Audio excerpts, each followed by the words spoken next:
ለጥያቄው እየጠየቅ ያለው ራሱ መናገር አለበት በአፉ ቃል በቃል ቨርቤደም መናገር አለበት ነው ወይስ ችግር የለውም ማሳየት ይችላል? ትተነዋል፣ ችግር የለውም። አሁን ግን የፈለጉት ምንድነው? ኢየሱስ ተናግሮ ከሆነ አዎ ትኛለሽ፣ ካልተናገርም አልተናገርም ትይና ከዛ ወደ ሐዋርያ ታልፈልሽ። የዛ ክሊር እንጂ ግዴታ ኢየሱስ ብቻ አለበት አምጪ ላሜሹ ከሱም እሺ፣ ችግር የለውም። አዎ እሺ፣ ግን መጀመሪያ ኦፕኒንግ ስቴትመንት ላርግ ከጥቅሱ ከማምጣቴ በፊት ጥቅስ ብቻ እንዳይሆን ደስ ይለኛል። ችግር የለውም አድርጊ። እሺ በቃ እኛ ቤሲክሊ ሁላችንም አንድ እግዚአብሔር አለ እንዳለ ነው የምናምነው። እርሱም ቅዱስ፣ ፍትሃዊ፣ ምህረታዊ የሆነ አምላክ ነው። ሰው የምንናገረው ጉዳይ ይሄ ነው። እግዚአብሔር ራሱ ሰው ሆኖ ወደኛ መጥቶ ሊያድነን መቻሉ ነው። ቤሲክሊ እኛ ኢየሱስ ክርስቶስን ስናነሳ አምላካችን ነው ስንል እግዚአብሔር አንድ ያልነው እግዚአብሔር ሰው ሆኖ ወደኛ መጥቶ ሊያድነን መቻሉ ነው።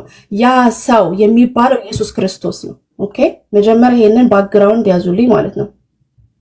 እሺ እዚህ ጋር ላረምሽና እኛ እሺ ቀጥል።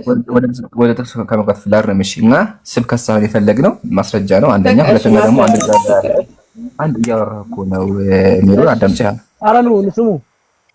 እሺ ሊቀጥል ሀብቴን ታሪክ። እሺ አንደኛ አንድ እግዚአብሔር አለሽ፣ አንድ እግዚአብሔር የለም። በእናንተ ሶስት እግዚአብሔር ነው ያለው፣ አብ ወልድ መንፈስ ቅዱስ በአካል ሶስት ናቸው። ይሄን ታምኛለሽ። ሶስተኛ እግዚአብሔር ፍትሃዊ ነው ብለሽ እግዚአብሔር ፍትሃዊ አይደለም፣ እሱን ሌላ ጊዜ እናወራበታለን። ፍትሃዊ አምላክ የለሽም አንቺ በመጽሐፍ ቅዱስ መሰረት።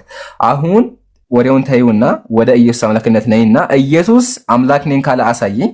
ቀጥለሽ ደግሞ ሐዋርያት፣ ከዛ ጳውሎስ ጋር ቀጥይልኝ። ስለዚህ አሁን ኢየሱስ አምላክ እንደሆነ አንድ ጥቅስ ብቻ እስኪ ቀጥይ። እሺ ቆይ እሺ ጥሩ ቨርቤደም እንዲህ ነኝ እያለ ሊመጣ አይችልም። ኦር ደግሞ ቃል በቃል ያንን ነገር ላይ ናገር የሚችልበት ምክንያት ምንድን ነው መሰለ? የመጣበት ዓላማ አልጠየቅኩም።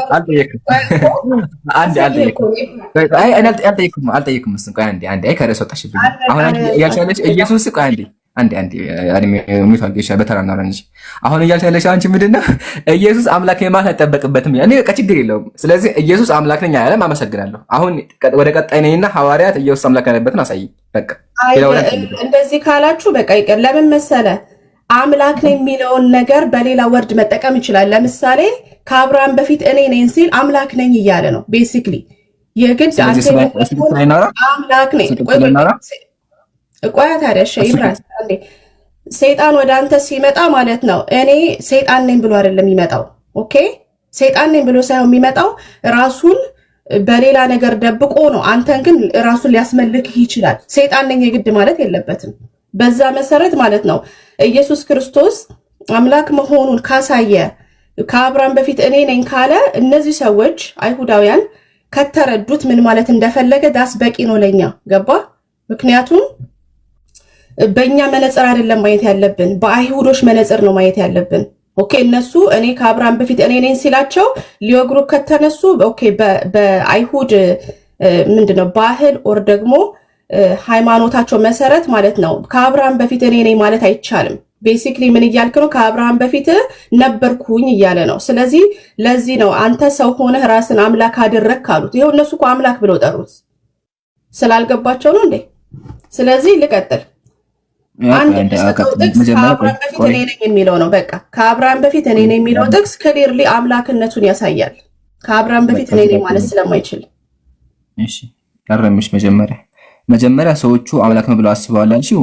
የሰዎች ሐሳብ የምትቀበል ከሆነ በኢየሱስ ጊዜ የነበሩ ሰዎች ኢየሱስ የአምላክ ነብይ እንደሆነ ያምኑ ነበር። ስለዚህ ኢየሱስ ነብይ እንደሆነ ማመን አለብሽ። ለምን? በኢየሱስ ጊዜ ያሉት አብዛኞቹ ሰዎች እግዚአብሔር ታላቅ ነብይ አስነሳን ያሉት እንጂ ታላቅ አምላክ ብለው አያውቁም። አንደኛ። ሁለተኛ ደግሞ ራሱን ማስተዋወቅ አይጠበቅበትም። እኔ አምላክ ማለት አይጠበቅበትም ብለሻል። ግን እግዚአብሔር ደግሞ ራሱን ያስተዋውቃል አይደል? በዘዳግም ላይ እግዚአብሔር ምን አለ? አሁንም እኔ ብቻዬን እንደሆንኩኝ ከኔ በቀር አምላክ እንደሌለ እየዋለ እግዚአብሔር እኔ አምላክ ነኝ ብሎ ይናገራል። ስለዚህ አምላክ ራሱ ማስተዋወቅ አለበት። እኔ አምላክ ነኝ ካለ እንዴት ብለን እናመልከዋል? በምን እናውቃለን አምላክነቱን ራሱ? አሁን ይሄን ተይውና ኢየሱስ አምላክ ነኝ ብሏል ብለሽኛል። ቃል በቃል የለም ሐሳቡ አለ ሰዎች ቃል በቃል ለምን ቃል በቃል አለ ከአብርሃም በፊት እኔ ነኝ ማለት ቆይ ያህዌ ለሙሴ ሲገለጥለት እኔ አምላክ ነኝ ያለው ወይስ እኔ ነኝ ነው ያለው? ቆይ እኔ አምላክ that's what it means። እሺ ኢየሱስ እንደዛ አይደለም። ኢየሱስ ኤጎይሚ ነው ያለው። ይለያያል ቃሉ ራሱ ጋር አንዴ ረጋ የማታውቂውን ነገር አታውቂ እኮ በግሪክ ስለተጻፈ ችግር የለውም። እሺ ይለያያል። ያኛው ኤጎይሚ ይሆን ነው፣ ይሄኛው ደግሞ ኤጎይሚ ብቻ ነው። ይለያያል ሁለቱም። ረጋቢ እሺ። አሁን ያ ጀማዓት ከዚህ ጋር ያላችሁ ሙስሊም ወንድሞች ኢየሱስ ቃል በቃ አምላክ እንዳለ አይተናል። ግን ከአብርሃም በፊት ነበርኩ ማለቱ ራሱ አምላክ ነው ማለት ወደሱ እንምጣ። ያው ነበርኩ አይደለም ያለው። አስተካክል ኢምራን ነበርኩ አይደለም። እኔ ነበርኩኝ አይደለም ያለው። እመጣለሁ አለሁ ነው ያለው። ከአብርሃም በፊት አለሁ ነው ያለው። ችግር የለውም። አሁን ማስረጃው አምጪ። የት ነው እንደዛ የሚለው መጀመሪያ? እሺ እንዴ ላውጣው ቃሉን። ከአብርሃም በፊት እኔ ነኝ። እሺ ዮሐንስ 8 አይ ቲንክ 58 በቃ 58 ጎበዝ ነሽ። አግኝተሻል። እንደዚህ ይላል አባታችሁ አብርሃም ቀኔን ያይ ዘንድ ሐሴት አደረገ፣ አየም ደስም አለው ይላል። አይሁድም ገና 50 ዓመት ያልሞላህ አብርሃም አይተሃልን? እድሜህ 30 ነውና እንዴ ብለህ አብርሃምን አየህ? 50 ዓመት እንኳን አልሞላህም አሉት። ኢየሱስም እውነት እውነት እላችኋለሁኝ አብርሃም ሳይወለድ እኔ አለሁ አላቸው ይላል። እኔ አለሁ ያላቸው። አሁን ተመለሽና በዚህ ጥቅስ ወገናችን ተባረኪ፣ አብርሃምም አምላክ ነው። ተባረኪ ነኝ ተመለሽ ሚታንሽ። ስለዚህ አራት አምላክ ነው ያለሽ። አብርሃም አምላክ የሆነ ያው አባታችሁ አብርሃም መጀመሪያ አብርሃም የተወለደው መቼ ነው? ቢፎር ክራይስት መቼ ነው? በስንት ዓመት? ወደኋላ 5000 አገነዘው አብርሃም የነበረው አምስት ያገነዘው አብርሃም የነበረው ኢየሱስ ከመወለዱ ከ5000 ዓመት በፊት ነበረ። ግን ጥቅሱ ተመከች ምን እንደሚል አብርሃም ቀኔን ያይ ዘንድ ሐሴት አደረገ አየም አለ። አብርሃም ከ5000 ዓመት በፊት የነበረው አብርሃም ኢየሱስን አየው ይልሻል። ስለዚህ አብርሃም መጥቶ ኢየሱስን ካየው አብርሃም ነበር ማለት ነው። ስለዚህ ተባረኪ አብርሃም አምላክ ነው። ምን ትያለሽ? አይደለም መጀመሪያ ባክግራውንድ አውቀን መናገር ያለብን። ፈርስት ኦፍ ኦል ለአብርሃም ራሱ በህልሙ ተገልጦለታል ኢየሱስ ክርስቶስ። እሱ ግን ሌላ ቶፒክ ነው። አሁን ችግር የለውም። ስለዚህ አልሄድም ወደ አብርሃም። ርዕሳችን አብርሃም አይደለም፣ ርዕሳችን ኢየሱስ ክርስቶስ ነው። ከአብርሃም በፊት እኔ ነበርኩኝ ቢል ኖሮ ማለት ነው አርጊመንት አይሰራም። እኔ ነኝ ስላለ ግን ማለት ነው አውቶማቲክሊ ከአብርሃም በፊት ነበርኩኝ ኤግዚስት አደርጋለሁ ማለት ነው ትርጉሙ። ቤተክርስቲያንም እንደዛ የምትፈታው ቤተክርስቲያንም እንደዛ የፈታችውን ነገር ደግሞ አይደለም ብሎ መከራከር አይቻልም። ቆይ አይቻልም። ኢምራን ወደ ቁጥር 58 ከመጣችሁ በፊት ይሄን ከላይ ያለውን ፍቺልኛ። ከላይ ያለውን አልፈታሽም እኮ አልመለሽም ጥያቄ አይሻ። እኔ እሱን አይደለም ያመጣውል። እኔ አያ በሚለው እኔ ነኝ የሚለው ላይ ነው ያለሁት። እንዴ መሰለኝ መጽሐፍ ቅዱስ ሲፈታ ከላይ ያለው ሐሳብ ይታያል። አንቺ እቺን ብቻ ቆርጠሽ አመጣሽ። አንድ ወደ ኋላ ተመለሽና እዚህ ጋር አብርሃም እኔን አየ ይላልና አብርሃም ኢየሱስን ካየው አብርሃም በህይወት ነበር ማለት ነው። ስለዚህ አብርሃም አምላክ ነው ማለት ነው። እንዴ ያልኩሽ መልሽ። ይሄ መጀመሪያ አሁን ይሄ ቤጊንግ ዘ ኩዌስችን ይባላል። ኢብናር ወደ የሚቀጥለው እንሂድ ማለት ብዙ ስላለኝ ከአብርሃም በፊት ለምን መሰለ እኔ በቃ ተይው ካልመለሽ በቃ አሚውታል ያ ጀማዓት አያችሁ አይደለ? እንደዚህ ናቸው ክርስቲያኖች።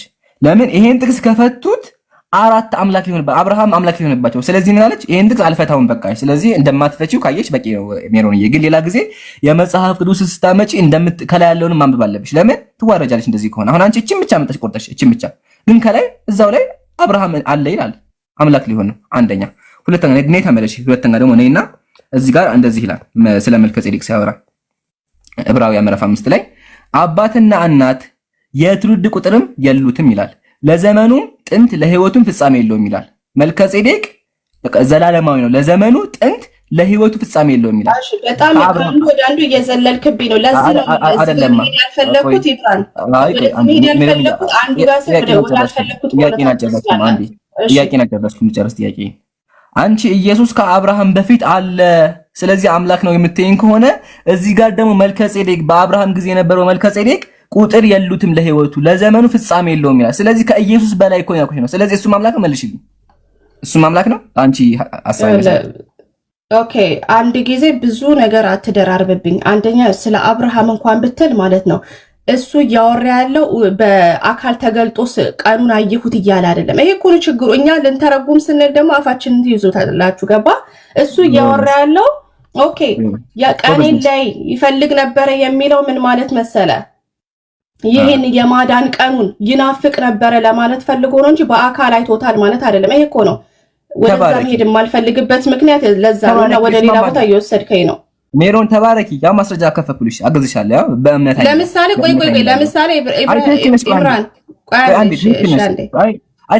እኔ አሁን ለፊውቸር ባስብ እዛ ቦታ ነበርኩ ማለት ነው። ለፊውቸር አሁን እኔ የዛሬ 40 ዓመት ባልም የሆነ ነገር እዛ ቦታ ላይ ነኝ ማለት አይደለም። እዚህ በተስፋ ያንን ነገር እጠብቃለሁ እንዲህ ማለት ነው። የአብርሃም ታሪክ እሱ ነው፣ ሌላ ነገር የለውም። ግን ከአብርሃም በፊት እኔ ነኝ የሚለውን ነገር አድሬስ አላረክም።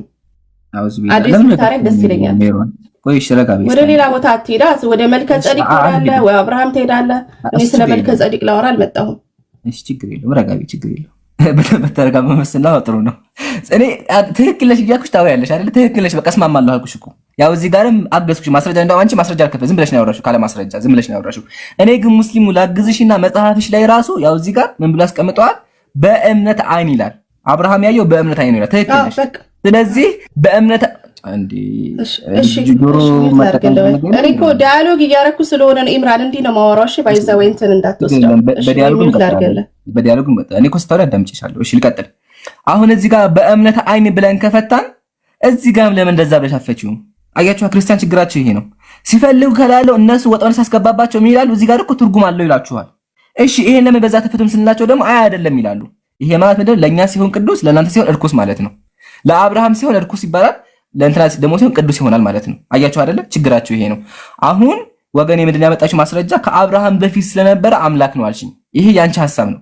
ከአብርሃም በፊት የሚኖረው አምላክ ብቻ ነው ብለሻል። እንደዛ የምትይኝ ከሆነ እቺን ጥያቄ ብቻ መልሽ። እንደዛ እቺን ጥያቄ ጀግና ከሆንሽ እቺን ጥያቄ መልሽ። ጀግና ከሆንሽ ግን አትመልሺው። ግን እባክሽን ሞክሪ ለመመለስ እባክሽን ብዬሻለሁ። ኢየሱስ ከአብርሃም በፊት መኖሩ አምላክ የሚያደርገው ከሆነ መጽሐፍ ቅዱስሽ ላይ ዕብራውያን ምዕራፍ 7 ቁጥር 3 ላይ ምን ይላል? አባትና እናት የሉትም። መልከጼዴቅ አባትና እናት የሉትም።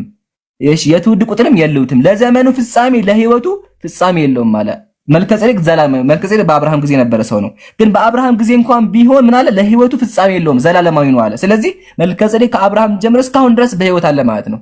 ስለዚህ ከኢየሱስ በለጠ አንቺ ኢየሱስን አምላክ ያደረግሽው ከአብርሃም በፊት በመኖሩ ከሆነ እዚህ ጋር ደግሞ መልከጼዴቅ ዘላለማዊ ነው። ስለዚህ አራተኛ አምላክ ተገኝቷል። አራተኛ አምላክ መልከጼዴቅ ምን ትያለሽ? መልሽ ይሄን ጥቅስ። ከዛ በኋላ ወደ እንትኑ እንመለሳለን። እባክሽ ሞክሪ ለመመለስ። ሌላው እንዳታወሪ፣ ሌላው ሪኮርድ አቆርጥሻለሁ ሚሮ። ስለዚህ በአንተ ጂፒኤስ ነው መሄደው ማለት ነው ኢምራን? በእኔ ጂፒኤስ ነው የኔን ጥያቄ መልሽ። እሺ ይሄንን እያረክ ያለው ግን ማለት ነው የኔን ጥያቄ ሳትመልስ ነው። እኔ ብቻ ነኝ ጥያቄህን እየመለስኩ ያለው። ያው ማስረጃው ተመልሰሽ። እሺ ችግር የለውም ችግር እንጠብቃለን። እቺን ብቻ መልሽ። አያችኋ ኢየሱስ አምላክ የሆነ ከአብርሃም በፊት መኖሩ ከሆነ መልከጼዴቅ አምላክ ነው። ተባረኩ። አራት አምላክ አብ ወልድ መንፈስ ቅዱስ መልከጼዴቅ አሜን። መጣች ሚሮ። ኦኬ እያለ ያለው እሺ እየሰማኸኝ ነው? አጭር መልስ ነው የምመልስልህ ማለት ነው። እያለ ያለው የመልከጼዴቅ ማለት ነው በምንድን ነው በክህንነት ምንድነው ተግባር ኦር ደግሞ ሂስትሪ ማለት ነው። ሁሉም ጂኒኦሎጂ የሚባለው ኦር ደግሞ የዘር ግንድ እንዳላቸው፣ እርሱ ግን አልነበረውም፣ ጂኒኦሎጂ አልነበረውም እያለ ነው። ቤሲክሊ ሌላ ምንም ነገር አለ እዚህ አምላክ ነው አልተባለም።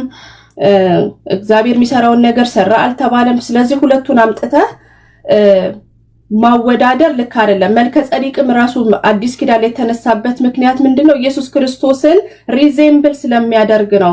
ሻዶ ስለሆነ ጥላ ስለሆነ ነው ማለት ነው። ስለዚህ ለዛ ነው የተጠቀሰው።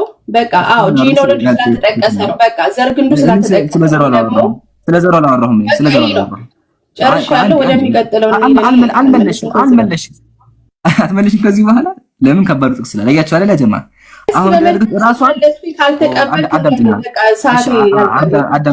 አዳምጪኝ አንዴ። አሁን ያልኩሽው መሰለሽ ራስሽ ጥያቄ ጠየቅሽና ጥያቄውን መለስሽው። እኔ ጠየቅኩት ነገር አልመለስሽውም። ጥያቄ እኔ ዘር አለ ወይስ አይደለም ሳይሆን ጥያቄ ምንድን ነው? እዚህ ጋር ምን ይላል? ያው ለዘመኑ ጥንት ለህይወቱ ፍጻሜ የለውም ይላል። እቺን ብቻ መልሽ። ለህይወቱ ፍጻሜ የለውም ይላል። መልሽ።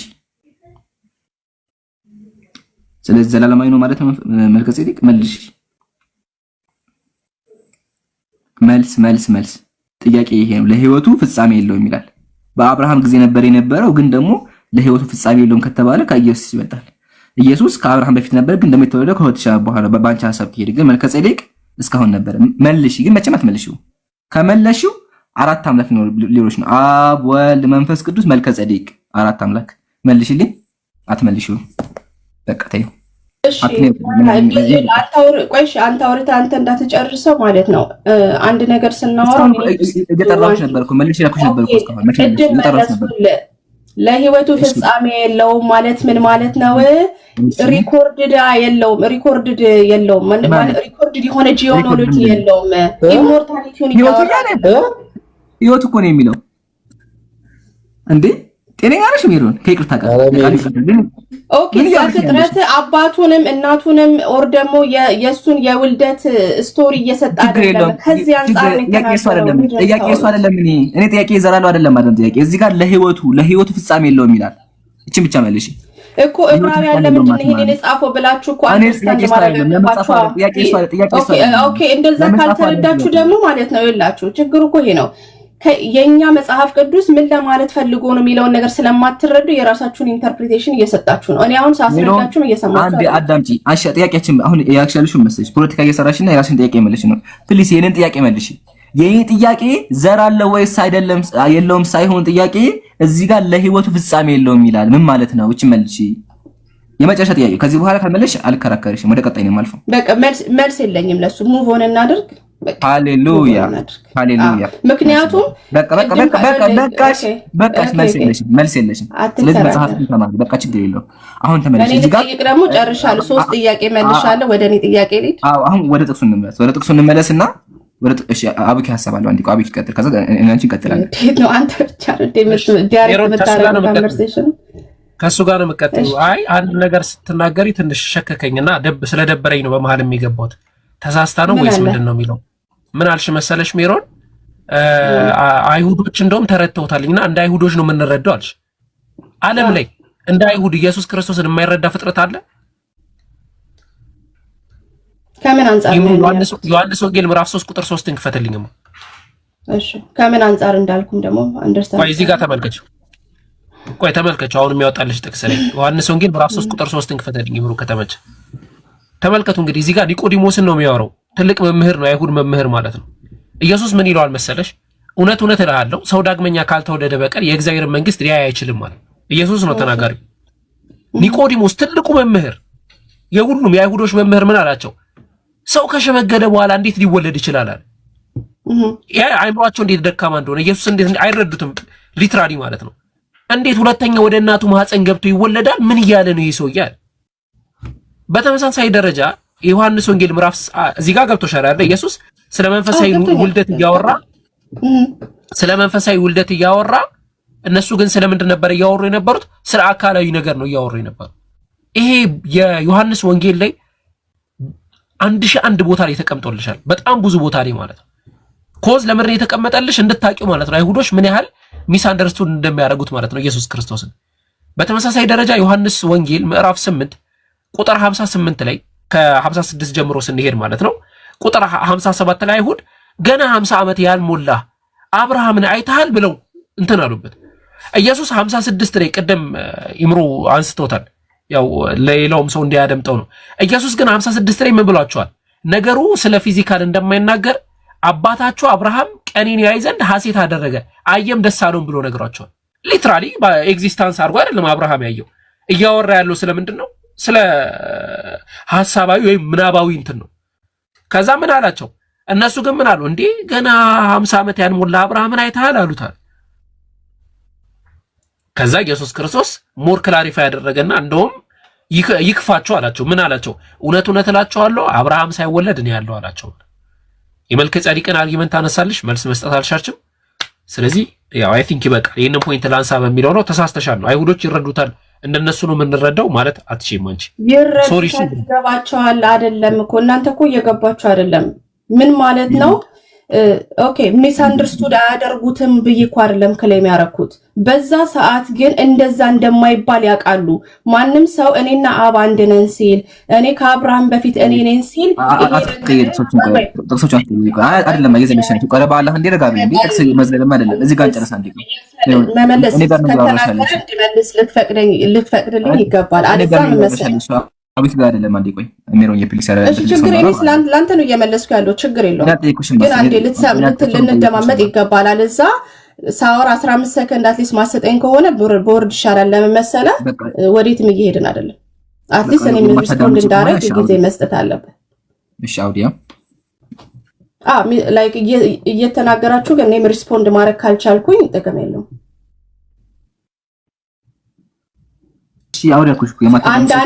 አንዳንድ ጊዜ ሚስ አንደርስታንድ አያረጉትም ማለት አይደለም። መንፈሳዊ ነገር አልተደበቀባቸውም። ኦር ደግሞ ፎር ኤግዛምፕል ኦኬ አሁን ይሄንን አቡኪ ያመጣ ሐዋርያቶቹ ግን ይገባቸው ነበረ። እንደውም የሆነ ቦታ ላይ ምን ብለውታል? ለነዚህ ሰዎች ስትናገር ከኛ ውጭ ለሆኑ ሰዎች ስትናገር በምሳሌ ትናገራለህ ለምንድን ነው አሉት።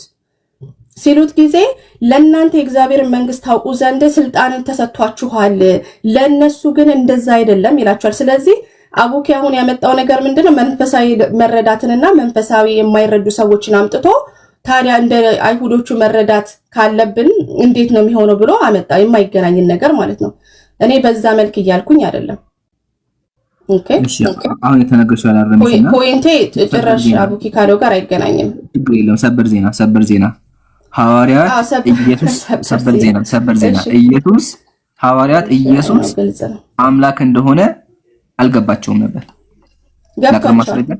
ላቅርብ ማስረጃ የሆነ ታይም ድረስ ፉሊ ግራስፕ ላያደርጉት ይችላሉ፣ ግን መጨረሻ ላይ ግን አድርገዋል።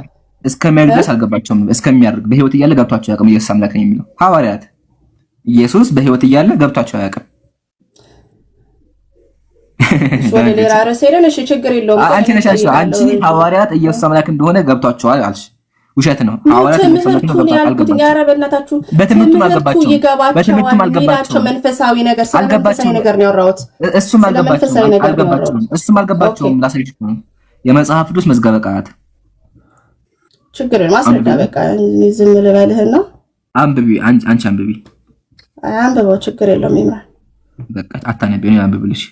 ደቀ መዛሙርት ኢየሱስን ጌታ ሲሉ ማንነቱን አልተረዱም ነበር። ሃሌሉያ አላወቁም ማለት አልተረዱም። ፉሊ ግራስ አላደረጉም ማለት ነው። አልተረዱም። ስለዚህ ኢየሱስ ሐዋርያት ያው ከትንሣኤ በኋላ ግን ኢየሱስ ጌትነት እንዴት እንደሆነ ተረዱ። ስለዚህ የተረዱት ካረገ በኋላ ነው እንጂ በህይወት እያለ አልተረዱም። ሰበር ዜና ቡም ብዬሻለሁ። አሁን ተመለሺ።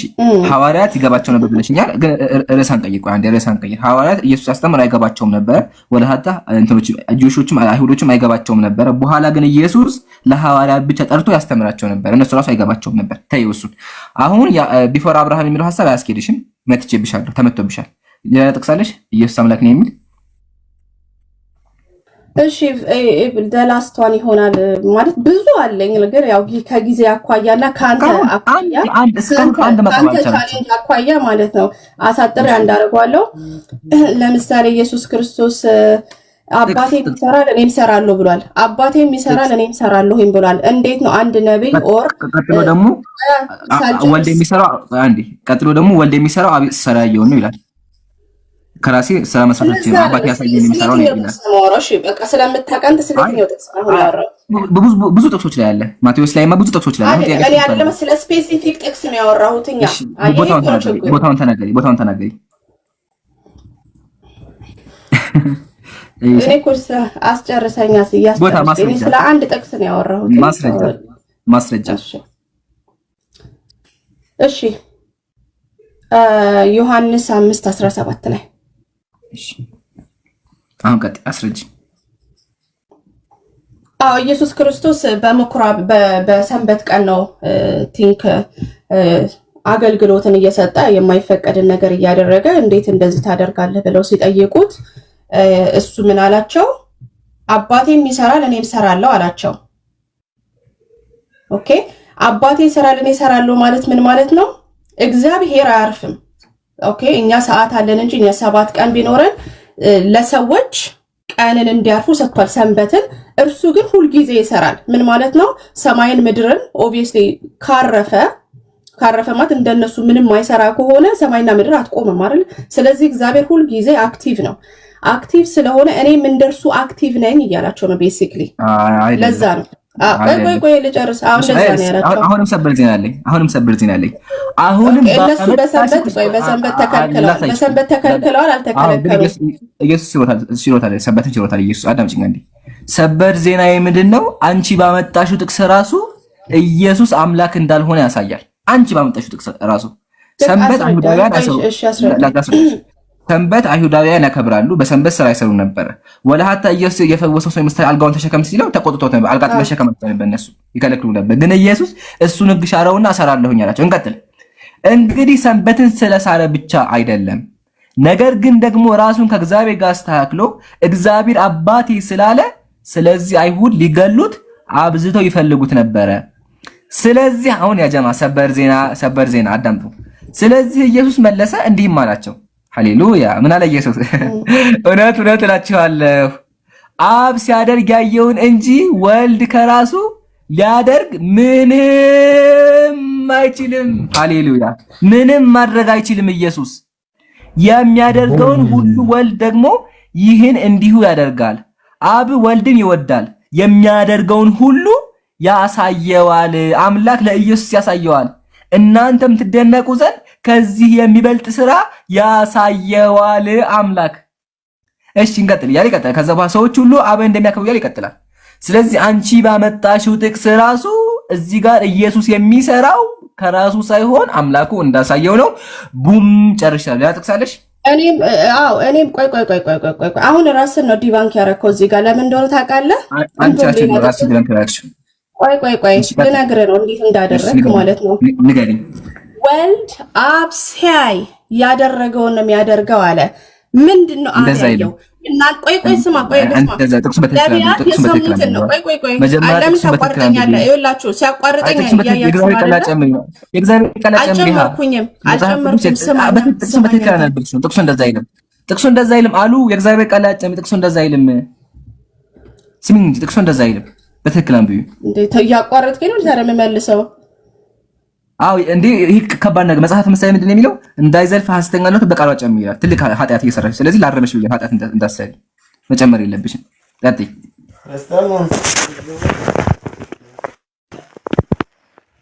በመሃል ባትቆም ደስ ይለኛል አይደል? ኦኬ እንደሱ በራሴ ሪፍሬሽ አድርጌ መናገር እችላለሁ። ቁርአንን አይደለም እንደዛ ያደረኩትና ራሴ እንትን ያልኩትን። እሺ ምን እውነት እላችኋለሁ ልጁ ከራሱ ምንም አያደርግም፣ ነገር ግን አባቱ የሚያደርገውን ያደርጋል። አባቱ የሚያደርገውን ልጁ እንዲሁ ያደርጋል ይላል። የትኛው ነብይ ነው አብ ፈጣሪ የሚያደርገውን እንደዛው ማድረግ የሚችል ነብይ? አንድ ከመጽሐፍ ቅዱስ ያውጣልኝ። እሺ አሁንም አባቱ የሚያደርገውን ሁሉ ልጁ እንዲሁ ያደርጋል እያለ ነው። መፈወስ ከሆነ በሰንበት ይፈውሳል። ቆይ ልናገር። በሰንበት ከፈለገ በሰንበት ይፈውሳል ይላል። አብ ነው የሚፈውሰው። ፈዋሹ አብ ነው በኢየሱስ በኩል የሚሰራው። መልስልኝ። እንዴት ነው ልጁ የአባቱን ስራ ሙሉ በሙሉ የሚያደርገው? ቆይ እመልስልሻለሁኝ። አዳምጪኝ። ከዛ ጠይቅሻለሁ ጥያቄ። ትክክል ነሽ።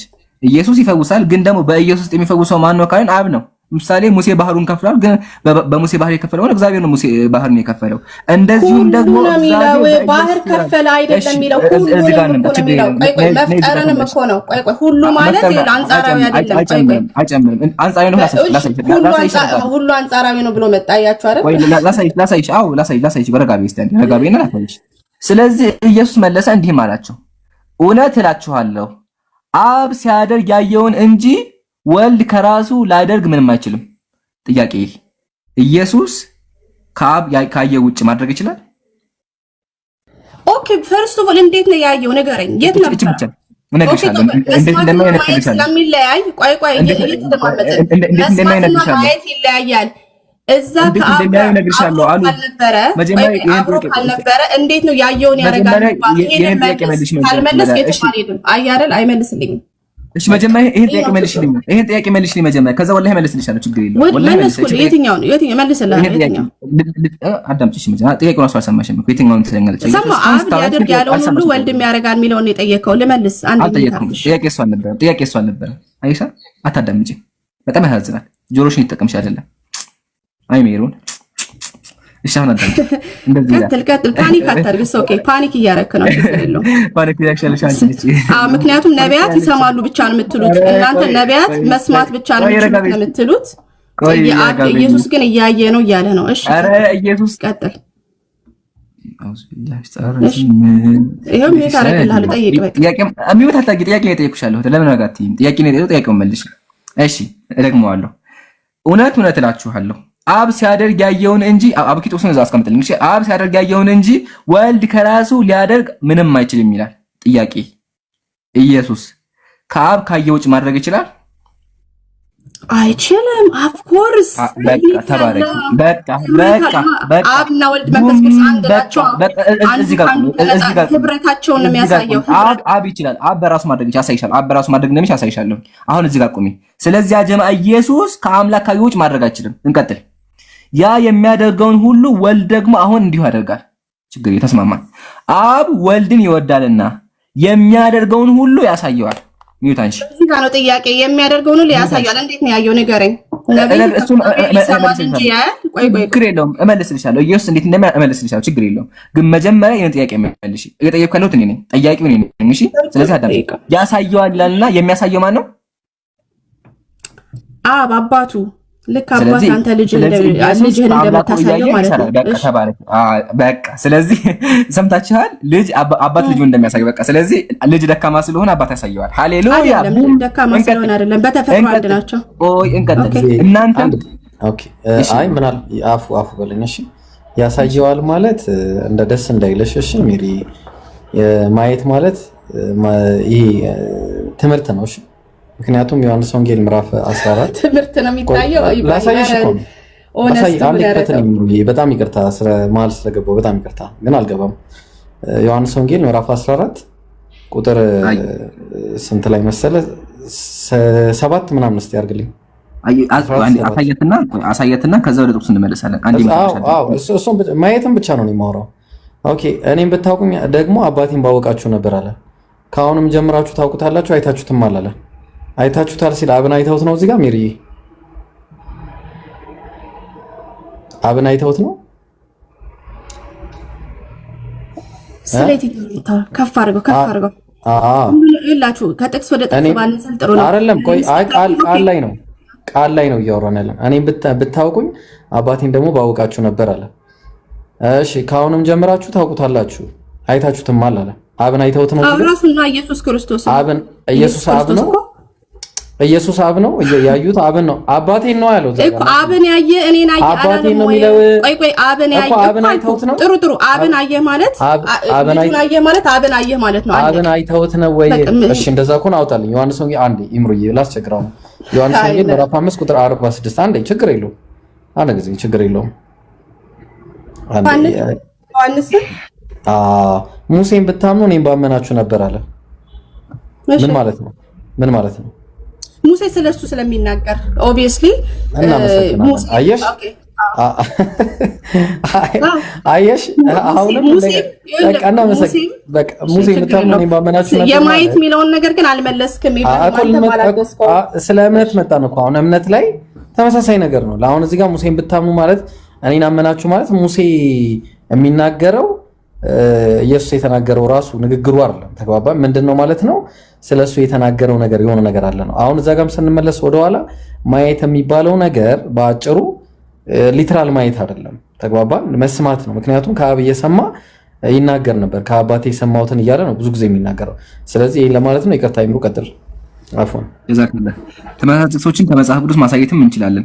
ተጨማሪ ጥቅሶች ኢየሱስ አብን እንዳላየውና አብ እንዳልታየ ግን ደግሞ ኢየሱስ ከአብ እንደሚሰማ ከአብ እየሰማ እንደሚያይ ሲቀጥል ደግሞ ሐዋርያት ራሱ ኢየሱስ ያደረገው እንደሚያደርጉና እነሱ የሚያደርጉት ነገር ደግሞ ከአምላክ እንደሆነ ብዙ ሰዎች ማሳየት እንችላለን። አሁን ተመለሽ። እስካሁን ኢየሱስ አምላክ ነው ብለሻል፣ ግን ምንም ልታሳምኝ አልቻልሽም። ከአብርሃም በፊት አላልሽ፣ መታሁብሽ፣ አላቅም ተምሬ እመጣለሁ አልሽ። ከዛ በኋላ እዚህ ጋር ደግሞ ይሰራል። የሰራው ደግሞ ከአምላክ ያየው እንደሆነ በራሱም ነገር መስራት እንደማይችል አሳይቼሻለሁ። አሁን ሶስተኛ ጥቅስ ካለሽ አምጪ፣ ከሌለሽ ደግሞ ለቀጣይ እንለፍ። ሶስተኛ ጥቅስ አለሽ? ቆይ ዳያሎግ እያደረግን ነው። እዚሁ አልጨረስኩኝም። እዚሁ ላይ ቁጥር 22 ላይ ነው ያለሁት። ቁጥር 21 ላይ አብ እንደሚያስነሳ እና ህይወት እንደሚሰጥ ልጁም ለሚፈልጋቸው ህይወት ይሰጣል ይላል። አስበው እንግዲህ አንድ ነብይ አብ ህይወትን እንደሚሰጥ እሱም ህይወት ይሰጣል። ይኸውልህ ዳይሬክት ወርድ ማለት ነው። ህይወት መስጠት ደግሞ የእግዚአብሔር ስራ ነው። ስለዚህ ማለት ነው መስጠት ማለት ነው ኢየሱስ አምላክ ነው። አለቀ። ኧረ ተይ እባክሽ። ህይወት መስጠት ማለት ሲጀመር ቆይ አንዴ አረዳዱን አልተረዳሽም። ህይወት መስጠት ማለት አይደለም። እሺ እኔ ከአብ ጋር እያወዳደርኩት ነው። ባይዘው አሁን የሰጠው ነገር የሰጠው አብ እንደሚሰጥ እንግዲህ ስለ ህይወት አይደለም የሚያወራው። ወላሂ ተበልተሻል። ይጥቅስ ክርስቲያኑ ነሽ። እንደውም እኛ እንደሚያስነሳ እና ህይወት እንደሚሰጥ ህይወትን መስጠት አይደለም። በጣም አዝናለሁ። ጥቅሶቹን ሙሉ አንብቢ። ወላሂ እኔ አሁን አልገባም፣ ግን አውጣለት ቁጥር 21 እሺ፣ ችግር የለም 21 አውጣለት። እስከምታወጣ ቆይ መጀመሪያ እንደሚያስነሳ ህይወትም እንደሚሰጣቸው እንዲሁም ወልዱ ለሚወዳቸው ህይወት ይሰጣቸዋል። ቀጥታ ኧረ ቆይ አንዴ ህይወት የተባለ እንደሆነ አሳይሻለሁ። ቆይ አንዴ ኢብሮስ ጥቅስ ማውጣለት። ከሱ በፊት አንዴ መጀመሪያ ህይወት የሚለውን ስንነሳ ሚሮን ለኢየሱስ ህይወት የሰጠው ማን ነው? እዚሁ እዛ ጋር ሄደልህ እግዚአብሔርን ሄደልሃለሁ። ምን ማለት እንደሆነ ታውቃለህ? አሁን ህይወትን የሰጠው የሚባለው ኢተርናል ጄኔሬሽን ነው። ቆይ ወልድ ከአብ ስለሚወጣ አሁን እዚህ ጋር አይደለም ስለ ኢተርናል ጄኔሬሽን ኢብሮ አይደለም ኢብሮ ራሱ መለሰችልኝ እሷ ራሷ አያ ኢተርናል ጄኔሬሽን አለች። ይኸውልሽ ህይወት መስጠት ማለት አንድ ጊዜ ኢምሩዬ አንዴ ጥቅስ ላይ ልስጥና ሜሪሻ እንረዳዳስ ችግር የለው። ሜሪሻዬ ዮሐንስ ወንጌል ምዕራፍ 12 ቁጥር 49 ላይ ሄድ እስቲ ኢምሩዬ። ሜሪሻ ምርጥ ሰው ነሽ። በነገርሽ ላይ ማዳመጥ ጀምረሻል። እየተግባባን ይሆናል። እንደዚህ ከሆነ እኔ ከራሴ አልተናገርኩም። ቁጥር 50 እና ቁጥር 49 እኔ ከራሴ አልተናገርኩም፣ ነገር ግን የላከኝ አብ እሱ የምናገረውን ትእዛዝ ሰጠኛል። ቀጠለና ትእዛዙ የዘላለም ህይወት እንደሆነች አውቃለሁ። ትእዛዙ አየሽው፣ ያንን ትእዛዝ ነው የሚሰጠው። ስለዚህ በዚህ ትእዛዝ መሰረት ነው የዘላለም ህይወት የሚገኘው። ህይወት መስጠት ማለት ሊትራል ህይወት አይደለም። ሊትራል ህይወት ሳይሆን በዚህ በትእዛዝ መሰረት የሚገኝ ህይወት ነው። ተግባባን? በትእዛዝ መሰረት የሚገኝ ህይወት ነው። እና ይቅርታ ይምሩ ጋር ቀጥለው። ጀዛከላ። አሁን ቆይ ወደዚህ ከመጣታችን እሺ፣ እንዴት አንድ ነብይ እኔስ ህይወት ነኝ የሚለው? ቆይ አንድ ነብይ አንድ ሰው እኔ ህይወት ነኝ ማለት ይችላል ወይስ ህይወት የተሰጠው ሰው እኔ ህይወት ነኝ ማለት ይችላል? እናንተም ሌላ ቦታ እየሄዳችሁ ነው። ቆይ እናንተም ሌላ ቦታ እየሄዳችሁ እኔም ሌላ ቦታ እሄዳለሁ። አያችሁ አይደለም? አሁን እኛ እኮ ያሳየንሽ ያለነው ህይወት የተባለው አስተማው እንደሆነ ያሳየንሽ እኮ ነው። ረጋቢ አንዴ ሻቸኩኝ። አሁን አንድ ጥያቄ ብቻ ከዛ ይበቃናል። ሰዓትም እየሄደ ነው ያለው። አዳምጪኝ። ኢየሱስ ህይወት የሰጠው ማን ነው? ቃል በቃ አሁን ዳይቨርት አድርገህ አመጣለሁ ግን መጀመሪያ ህይወት በራሱ ውስጥ ነበረች። ህይወት በራሱ ውስጥ ነበረች ይናገራል። ስለዚህ ጥቅስ አምጣልኝ። ህይወት በራሱ ውስጥ ነበረች ይላል። ነበረች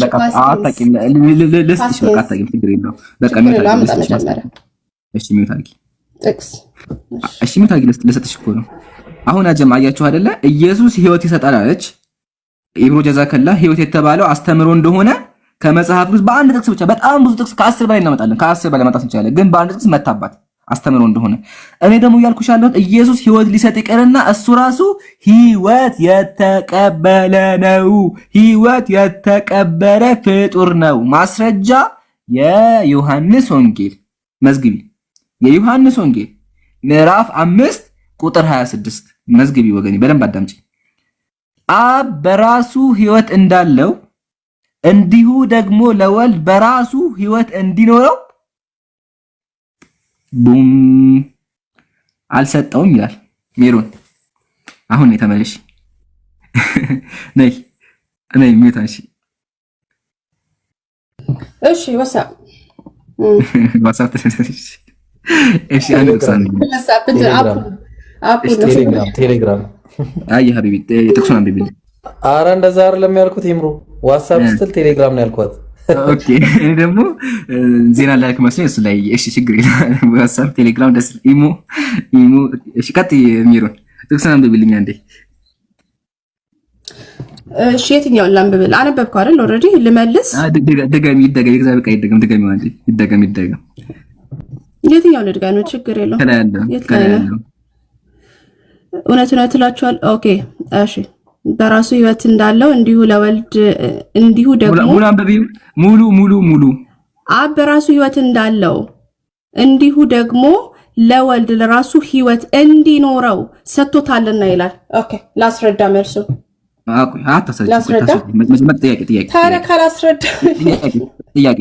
ጥያቄ ሰጥቶታል። ሰጪው ማን ነው? ማስረዳት አለብኝ። ይሄ ነው እንዴት መልሳለህ? ቆይ በክርስቲያኖች አረዳድ መሰረት መረዳት ያለብህ። እሺ አዳምጣለሁ። እቺ ብቻ ሰጪው ማን ነው? ኢብራሂም በጣም መልስ በቃ ሰው ጠይቆ ሚውት አድርጎ መልስ ነው መስማት ያለበት። ኢማጂን ይኸውላችሁ ታዘቡ። አሁን ቁርአን ላይ መጥቼ እንደዚህ ባረግ ማለት ነው። ቆይ ቁርአን ላይ እንደዚህ ብናረግ ትቀበላላችሁ? አትቀበሉ። እንደው ላንቺ ሐዲሶችን አምጥቼ አንተ እንደምትጠይቀው በጠይቅ ትቀበለኛለህ? ሜሪሻ ምንድነው መሰለ የሚለው ግን ጠይቅሻለሁ በኋላ ቀጥ ያስረጃው። አብ በራሱ ህይወት እንዳለው ልጅም በራሱ ህይወት እንዲኖሩ ሰጥቶታል ይላል። ስለዚህ ምን ማለት ነው? ሰጥቶታል ማለት ልጁ ተፈጥሯል ማለት አይደለም። እዚህ የሚደረገው ልጁ አንድ አብ በራሱ ውስጥ ህይወት አለው የሚለው ነው። በቃ ይሄ ነው የትርጓሜው የዚህ ጥቅስ ትርጓሜ። ሁለተኛ ራሱ እንዳታመጡት። አብ ህይወት ያለው ነው፣ ልጁም በራሱ ህይወት ያለው ነው ማለት ነው። አለቀ። ዮሐንስ 5:26 ሌሎች ሰዎችም ለምትሰሙ ትርጉሙ ይሄ ነው።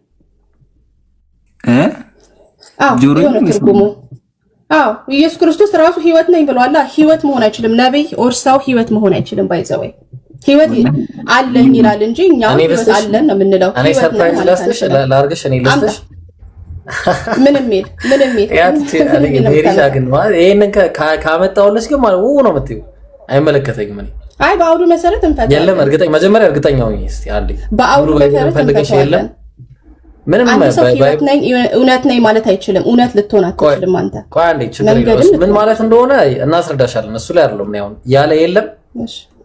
እኔ እምሩ ላወራ አይደለም ቪዲዮ አትዝጋ። እሺ ቪዲዮ እንዳዘጋ ላወራ አይደለም። እኔ ግን ይሄንን ነገር ካመጣው ይቆማል ሁሉ ነገር።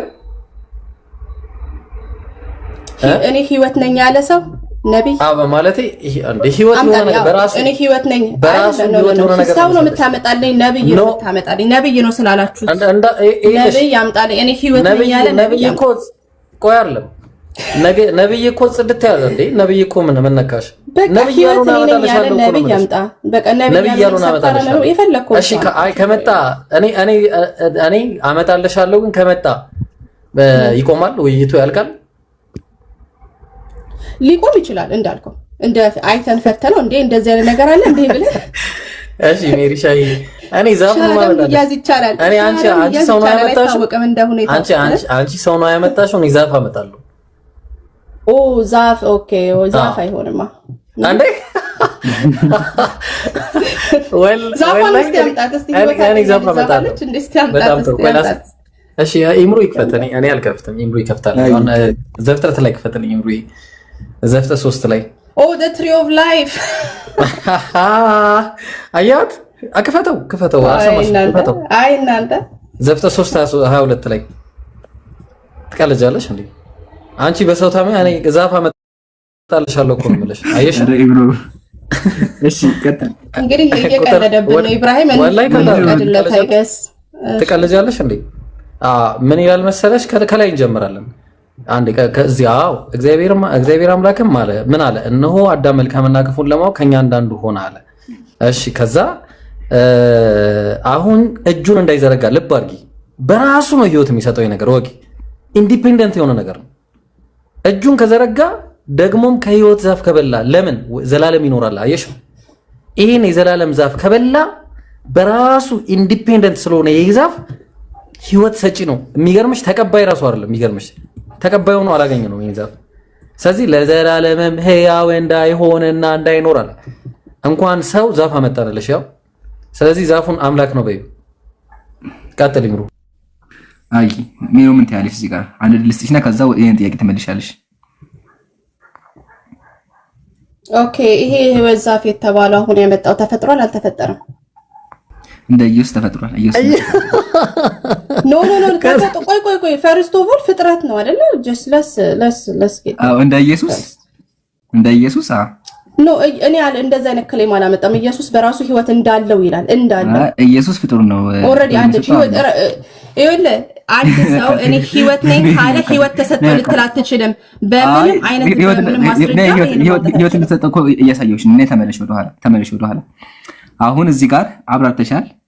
ግን ሜሮ እያዘንኩ ቢሆንም ቅድም ላብራራ ስትይ ማለት ነው ወላሂ የሆነ ነገር ልታወራለሽ ቢያስብ ነበር። ግን ያወራሹ ነገር ራሱ አንድ አይገባ ቢገባም ደግሞ ያወዛግባል እንጂ ምንም ነገር አላወራሽ እኮ እሺ በቃ ለመለስለት ለኢብሩ ቆይ ተመለሽ ወደ ኢምራን አንዴ አሁን ኢየሱስ ህይወት አልተቀበለም ብለሻል። ላሳይሽ ነው እባክሽ።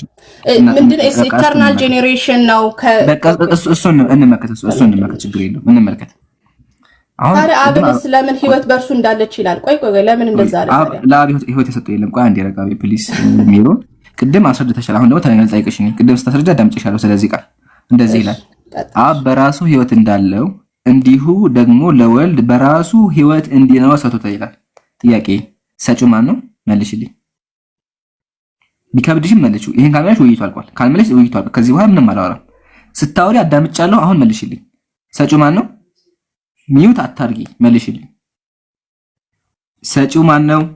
አሉ ሄሎ ዋትስአፕ ሜሮን ሰጪው ማን ነው? መልሽ። ሌላው ላይ አልፈልግም። በጣም ቆየ። እሺ በቃ ካልፈለክና ሰጪው ማን ነው? ማቆም ይባላል። መልሽ መጀመር። ሰጪው ማን ነው? ማቆም አልፈልግም እንዴ? አዎ ጥያቄ እንድመልሽ ይፈልጋለሁ። ሰጪው ማን ነው? በግድ አይደለም። ቆይ አንዴ። እሺ በፍቅር እሺ ሰጪው ማን ነው? ኖ እንደዛ አይደለም እኮ አልኩህ። ቆይ እሺ የገባሽ ልንጓይ ነው የገባሽ አይደለ? ልንጓይ ነው የገባሽ። ኦኬ ኢተርናል ጄኔሬሽን ምን እንደሆነ ታውቃለህ? ስለ እየመለስኩኝ እንዴት ብዬ ላንተ ልመል? እንዴት ካንተ ጋር ማውራት እችላለሁ? ችግር የለውም። እሱን አዳምጠሽ ታስረጅኛለሽ። አሁን ጥያቄ እሱ አይደለም። ጥያቄ ሰጪው ማን ነው? ሰጥቶታል ይላል። የሰጠው ማን ነው? ሰጥቶታል የሚል ቃል ብቻ ነው። እሺ እየሰማህ ስላልሆነ ምንም እንትን እዚህ ጋር ነው ማለት እኔ ወደ ጥያቄ ልግባ። አንድ ጥያቄ 40 ጥያቄ ተጠይቄያለሁ። አንድ ጥያቄ ተጠይቄያለሁ። እሰማሻለሁ። መልሽ ያው እሺ እሰማሻለሁ። መልሽ ያው ቀጥይ። መልሽልኝ። ሰጪው ማን ነው? መልሽልኝ። በእንዲያ እሺ ቆይ ባይዘበይ ማለት ነው። እኛ በምንተረጉምበት መልክ ነው አንተ መተርጎም የምችለው። እናንተ ጋር መተን እንደማንችል ሁላ ማለት ነው።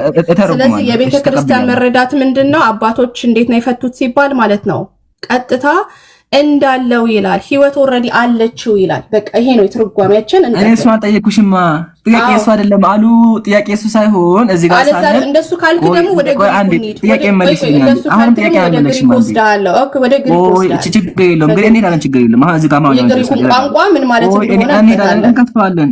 ረጋቢ በአላህ ለማትረግ እንከፍተዋለን። እዚህ ጋር እንደዚህ ይላል አብ በራሱ ህይወት እንዳለው እንዲሁ ደግሞ ለወልድ በራሱ ሰጥቶታል ይላል። አሁን አዳምጪ። ሰጪው ማን ነው? ሰጥቶታል ይላልና ሰጪው ማን ነው? እቺ ብቻ መልሽ። እሺ እሱን ከመለሰ በራሱ የሚለው ትርጉም ምንድነው? በራሱ የሚለው ስትመልስልኝ መጀመሪያ ጥያቄ ነኝ። መጀመሪያ ጠይቁት መልሽልኝ። ይኸውላችሁ እንግዲህ ልመልስም ስል መጀመሪያ ጥያቄ ነኝ። መልሽልኝ። ሰጥቶታል ማን ነው? ፋሎ ያልካድ በራሱ የሚለውን ትርጉም መጀመሪያ አሁን ቀየርሽው ማለት ነው። ለምን ይሄን ከመለሽው ኢየሱስ ፍጡር እንደሆነ ልታረጋግጪ ነው። ስለዚህ ምን እናደርግ? አይደለም አብ በራሱ ህይወት እንዳለው ወልድን በራሱ የሚለውን ትርጉምልኝ። ወላሂ መልስ መጀመሪያ ጥያቄ መልሽ እመልሳለሁ። ወላሂ እመልሳለሁ። ሰጥቶታል ይላል። ሰጥቶታል አብ ሰጥቶታል ይላል። እሺ መለስኩልህ። አብ ሰጥቶታል ይላል። እሺ መለስኩኝ።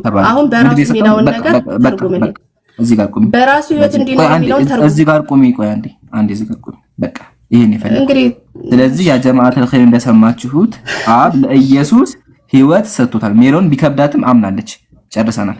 አሁን ወደ ሀኒ ወልድ በራሱ ወደ ላይ ከፍበል በራሱ ወልድ በራሱ ማለት ምን ማለት ነው? እስቲ አንተ ታውቂያለሽ። እሱ ላስረዳሽ። በቃ ችግር እሱን አስረዳሽና ጨረስን። ግን ዋናው እዚህ ጋርም የሰማችሁ ሰዎች ካላችሁ አብ ህይወት እንደሰጠው ቃል በቃል በራሱ አንደበት አው አብ ነው ብላ አምናለች። ይሄ አጨብጭቡላ ኮሜንት ላይ። አሁን ወደዚህ እንመለስ ነው። ከአብ ስለምትዳምጪ በቃ አምነሻል። አው ብለሽ ኢየሱስ ፍጡር እንደሆነ አምነሻል። በቃ ችግር አምነሻል። ተይው በቃ ሜሮን ወላሂ አምነሻል። በቃ አው አብ ነው ብለሻል። ስለዚህ ኢየሱስ ህይወት የተቀበለ ነው። ይሄን ነው የፈለኩት። ህይወት የተቀበለ ነው አምላክ ሆናችን። አመሰግናለሁ። እሺ ጥያቄሽ ምንድነው? በራሱ የሚል ቃል ነው። በራሱ ማለት ራሱን ችሎ እንደው አንቺ ራስሽ ችለሽ ይወጣልሽ አይደል? አንቺ ከኢብራሂም ጋር ህይወት ሽራት አታረጊ። አንቺ ከኢብራሂም ጋር ህይወት ሽራት አታረጊ ማለት እንዲሁም ደግሞ ኢየሱስ በራሱ ህይወት እንዲኖረው ሰጥቶታል ይላል። ስለዚህ እግዚአብሔር ለኢየሱስ ህይወት ሰጠው ማለት ነው፣ በራሱ እንዲኖረው። አንቺ በራስሽ እንደምትኖር ኢብራሂም በራሱ እንደሚኖረው ኢየሱስም ከአንቺ ጋር ህይወት ሼር አያደርግም፣ በራሱ ሕያው ነው ማለት ነው። ኢየሱስ ሕያው ግን ያደረገው ማን ነው? እግዚአብሔር በራሱ ሕያው ነው አለ። አሜን አሜን ሃሌሉያ። አዎ ሕያው ግን ያደረገው እግዚአብሔር ነው። አንቺም እኮ ሕያው እኮ ነሽ። በቃ መለስክልኝ። በራሱ ሕያው ነው ብሎ መሰከረ። አያችሁ አይደል? እኔ አይደለሁኝም። አንቺ በራሴ ሕያው አለቀ። መሰከረ ኢብራሂም ኢምራን መሰከረ። እንደዚህ ህፃን ጫት አታድርጊ። እኔ በራሴ ሕያው ነኝ እኮ እኔ በራሴ ሕያው ነኝ። እኔ ከኢብራሂም ጋር ህይወት አላደርግም። ስለዚህ እኔም አምላክ ነኝ። ሃሌሉያ። ኢምራን አምላክ ነው። ኢብራሂም አምላክ ነው። ለምን ኢብራሂም ካንቺ ጋር ህይወት ሼር አያደርግም? በራሱ ነው ኢብራሂም ሕያው የሆነው። ስለዚህ ኢብራሂም በራሱ ሕያው አምላክ ነው ማለት ነው። አየሻ ልጅሽ። ዋናው ግን ሜሮን ቢከብድሽም ኢየሱስ ህይወት እንደተቀበለ አምነሻል። ስለዚህ ፍጡር ነው፣ ህይወት ተቀበለ አምላክ ነው። ኢብራሂም ሂድበት። አዎ ሜሪሻዬ፣ ኢየሱስ ህይወት ከመሰጠቱ በፊት ምን ነበረ ተሰጠው ይላል ሜሪሻ? ኢተርናል ጄኔሬሽን ነው ብዬ ነገርኳቸው። አጥኑትና ሌላ ጊዜ እንወያያለን። ኢብራሂም ሜሪ፣ በነገርሽ ላይ እኔ ባንቺ እስማማለሁ፣ ግን ማለት ነው ይሄ ነገር ሊትራል ህይወት እንዳልሆነ አውቃለሁ። ቆይ አንድ ጊዜ አሁን አብ በራሱ ህይወት እንዳለው ለወልድም እንዲሁ በራሱ ህይወት እንዲኖረው ሰጥቶታልና አለ። አሁን ችግሩ ምን መሰለሽ ሜሪ፣ ኢተርናልም በይው የፈለግሽውን ነገር በይው ከተሰጠው እዚህ ጋር ያከትማል። አሁን ቅድም የሆነ እስቲ እንደው ወላሂ ላላ ብለሽ እስቲ አንድ ጥቅስ እስቲ ንገረኝ። በቃ እኔ ይምሮ አንድ ጊዜ ለኔ እድልስተኝና እስቲ እንደው አንድ ጥቅስ ንገረኝ። በቃ እሺ፣ አንድ በቃ ኢየሱስን አምላክ የሚያደርግ አንድ ጥቅስ እስቲ አያትና ጥቅስ ማለት ነው እየመዘገብክ እስቲ በቃ እስቲ እኔ ልሞክር፣ ከዛ አቡኪ ይሞክራል። ያው አቡኪን እዚህ ጋር ላድርገው፣ ካንተ ጎን እዚህ ጋር ላድርገው ደግሞ እሱ ደግሞ እስቲ ሞከሽ። ሜሪ በቃ እስቲ አንድ ጥቅስ ንገረኝ ላላ ብለሽ እንደው አንድ በቃ ንገረኝ እስቲ ሜሪ። ሚውት አድርገውሽ ነው ላንሳለሽ? እኔ ወላሂ ተመችተሽኛል። ላስት ዋን እሺ፣ ላስት ዋን መናገረው ኢብሮ ጥቅስ። ቆይ ሌላ ጥቅስ ላይ ከመሄዳችሁ በፊት እሺ እዚህ እኔ ጥቅስ ላይ ሳይሆን አሁን የተናገረችው ነገር ኢተርናል ጄኔሬሽን ይሰጣል እንደ ሜሮ ለዚህ ላልኩ ኢተርናል ጄኔሬሽን የሚለውን እንተውና ኢተርናል የሆነ ነገር ይሰጣል። ኢተርናል ጄኔሬሽን ምን እንደሆነ መጀመሪያ ታውቃለህ? እስቲ ዲፋይን አድርግልኝ። ኢተርናል ጄኔሬሽን ምን ማለት ነው? ዘላለማዊ ግንኙነት ማለት ነው። ዘላለማዊ ግንኙነት፣ ዘላለማዊ ውልደት ማለት ነው። ቸርች ፋዘሮች እንደዛ ብለው ነው ያስቀመጡት። አዎ ዘላለማዊ ውልደት ማለት ነው። ውልደት መሆን አምናሹር በት ነው። እንደዛ ነው ዘላለማዊ ውልደት ወይ ደግሞ ዘላለማዊ ምንድነው? እንዴት መሰለሽ የሚገለጸው የሆነ ከአንድ ነገር ላይ እንዲህ ያለ መውጣት እንደማለት ነው። ያው ውልደት በሚል ነው የምንግባባው እኛ። እስቲ ዘላለም የሆነ ነገር እስቲ እንዴት እንደሚሰጥ ፊሎሶፊካሊ አንድ ማስረጃ ስጭንና ከኢብሮ ጋር በጥቅስ ዙሪያ አውሪ። አንድ ማስረጃ ብቻ ዘላለም የሆነ ነገር እስቲ ሲሰጥ አስቡት። ዘላለም ከሆነ እንዴት ይሰጣል?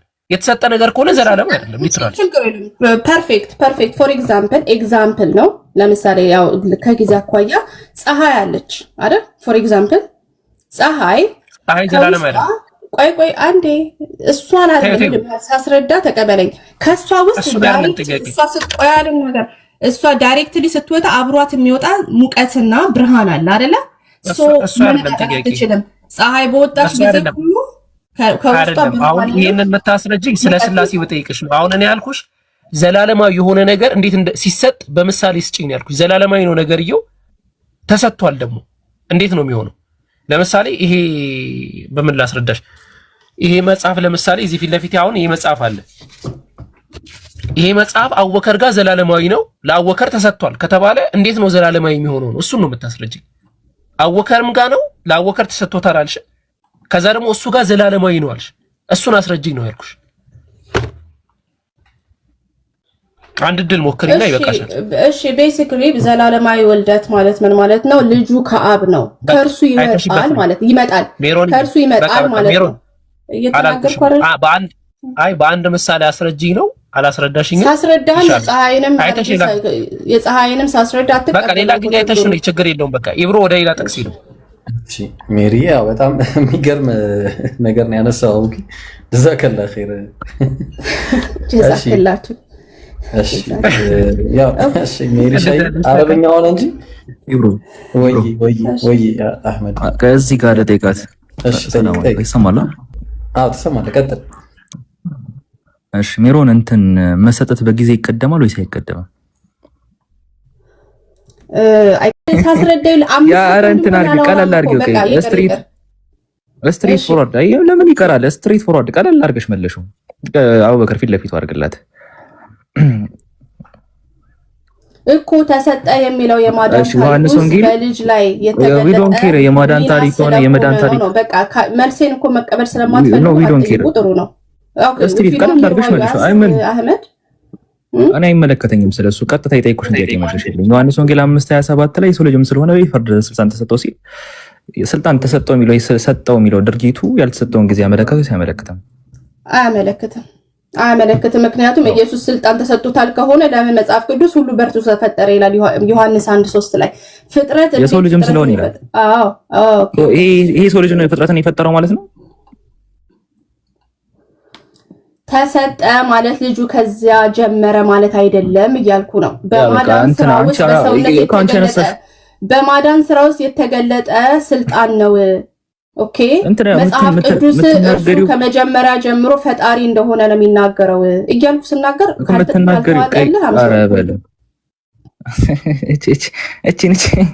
እቺ ነገር እኮ ደህና ነገር ብታወሪ ብትጠቀሚ ጥሩ ነው። ደህና ነገር አላወራሽም። ራስሽ ነው መቀበል እየቆፈርሽ ነው። እንዴት እንደነገረ ክብር ነበረ ወይ ያልኩ ዮሐንስ 17 ተረጋጊ ፈታቢ ዮሐንስ ወንጌል 5:27 ላይ የሰው ልጅም ስለሆነ ይፈርድ ዘንድ ስልጣን ሰጠ ይላል። የሰው ልጅም ስለሆነ ይፈርድ ዘንድ ስልጣን ሰጠ ይላል። ሶሆን ስልጣን ሰጠው ሲባል በጊዜ መቀደሙን አያመለክትም። ያልተሰጠው ጊዜ እንዳለ አያመለክትም ወይስ አያመለክትም? ለምን የሚለውን ነገር ስታነሺ ምክንያቱም ኢየሱስ ክርስቶስ የዓለም ሁሉ ፈጣሪ እንደሆነ መጽሐፍ ቅዱስ ይናገራል። እዛ ጋር ጥቅሷን አስምሪበት። የሰው ልጅ ስለሆነ ይላል። ይሄ የሰው ልጅ የተሰጠው ስልጣን አለ ያልተሰጠው ጊዜ እንዳለ አያመለክትም ወይ ስትባይ እንደነ ምላሽ መሰጪው ከሆነ ይሄ የሰው ልጅ ዓለም ሁሉ የፈጠረው ብለሽ ታምኛለሽ አንቺ? ማታምኚ ከሆነ ጥቅሱ አይመለከትም። ለአንቺ ላነሳሽው ምክንያት በቃ ከና አይመለከትሽም ማለት ነው። ስለ አምላክ አልተወራም ባይዛት ፈርስት ፕሌስ። አይ ግን እዚህ ጋር ስላለው ጥቅስ ነው ማውራው። ስለ ሰው ልጅ መታወሪ ከሆነ አት ፈርስት ፕሌስ የሰው ልጅ የነገር ሁሉ ፈጣሪ ነው ታምኛለሽ። ማታምኚ ከሆነ በጊዜ መቀደሙን ለምሮ የምትፈሪው ምክንያቱም በጊዜ አልተቀደምም ለማለት ያነሳሽው አሰምሽኑ የነገር ሁሉ ፈጣሪ ነው የሚለውን ፖይንት ኦፍ ቪው ስለሆነ የነገር ሁሉ ፈጣሪ የሰው ልጅ ካልሆነ ጥቅሱ አት ፈርስት ፕሌስ ያነሳሽው ምክንያት እንዳለ ገደል ነው የሚገባው። ምንም ባይረባ ምክንያት ያነሳሽው ምን ነው ሪስፖንስሽ? እሺ ልመልስልህ ወይስ እኮ እንትን ነው ስለ ሰው ልጅ ነው የሰው ልጅ ዓለም ሁሉ ፈጣሪ ነው ልስታምኛለሽ? ቀጥታ ኦኬ እሺ ቆይ አንዴ ቃል እናንተ ይቃላችሁ ግን ስመልስ አንድ ቃል ስጥኝ አትበለኛ። ቃል በቃል እኔ ከሌሎቹ ጋር እንዲስከቲ እንደነበር አልሰማም ስልሽ ሚት አድርጌ ነበር የለውም እንትን ስትሬት ፎርዋርድ ነው በትመለሽልኝ። ለኔ የሰው ልጅ የዓለም ሁሉ ፈጣሪ ነው ልስታምኛለሽ? አንተን ስለ ቁርአንና ስለ ሐዲስ ብጠይቅ በአንድ ሴንቴንስ መልስልኝ ማለት እችላለሁ? ፈታ ብዬ መልስልሻለሁ። ችግር ወደ ኧረ በእናትህ እኔ ቁርአን ሐዲስ ላይ ስጠይቅ 20 ደቂቃ ራሱ ማለት ጥያቄ መልሶች አሉ። ተው እንጂ የሰው ልጅ ስለሆነ ይፈርድ ዘንድ ተሰጠው ይላል።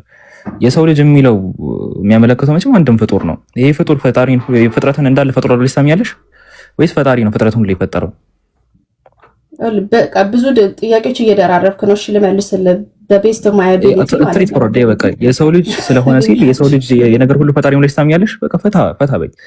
ቀላል ነው እኮ የሰው ልጅ ለምን እንደተባለ ታውቃለህ? እንደውም እዛው ላይ ላድርግልህ።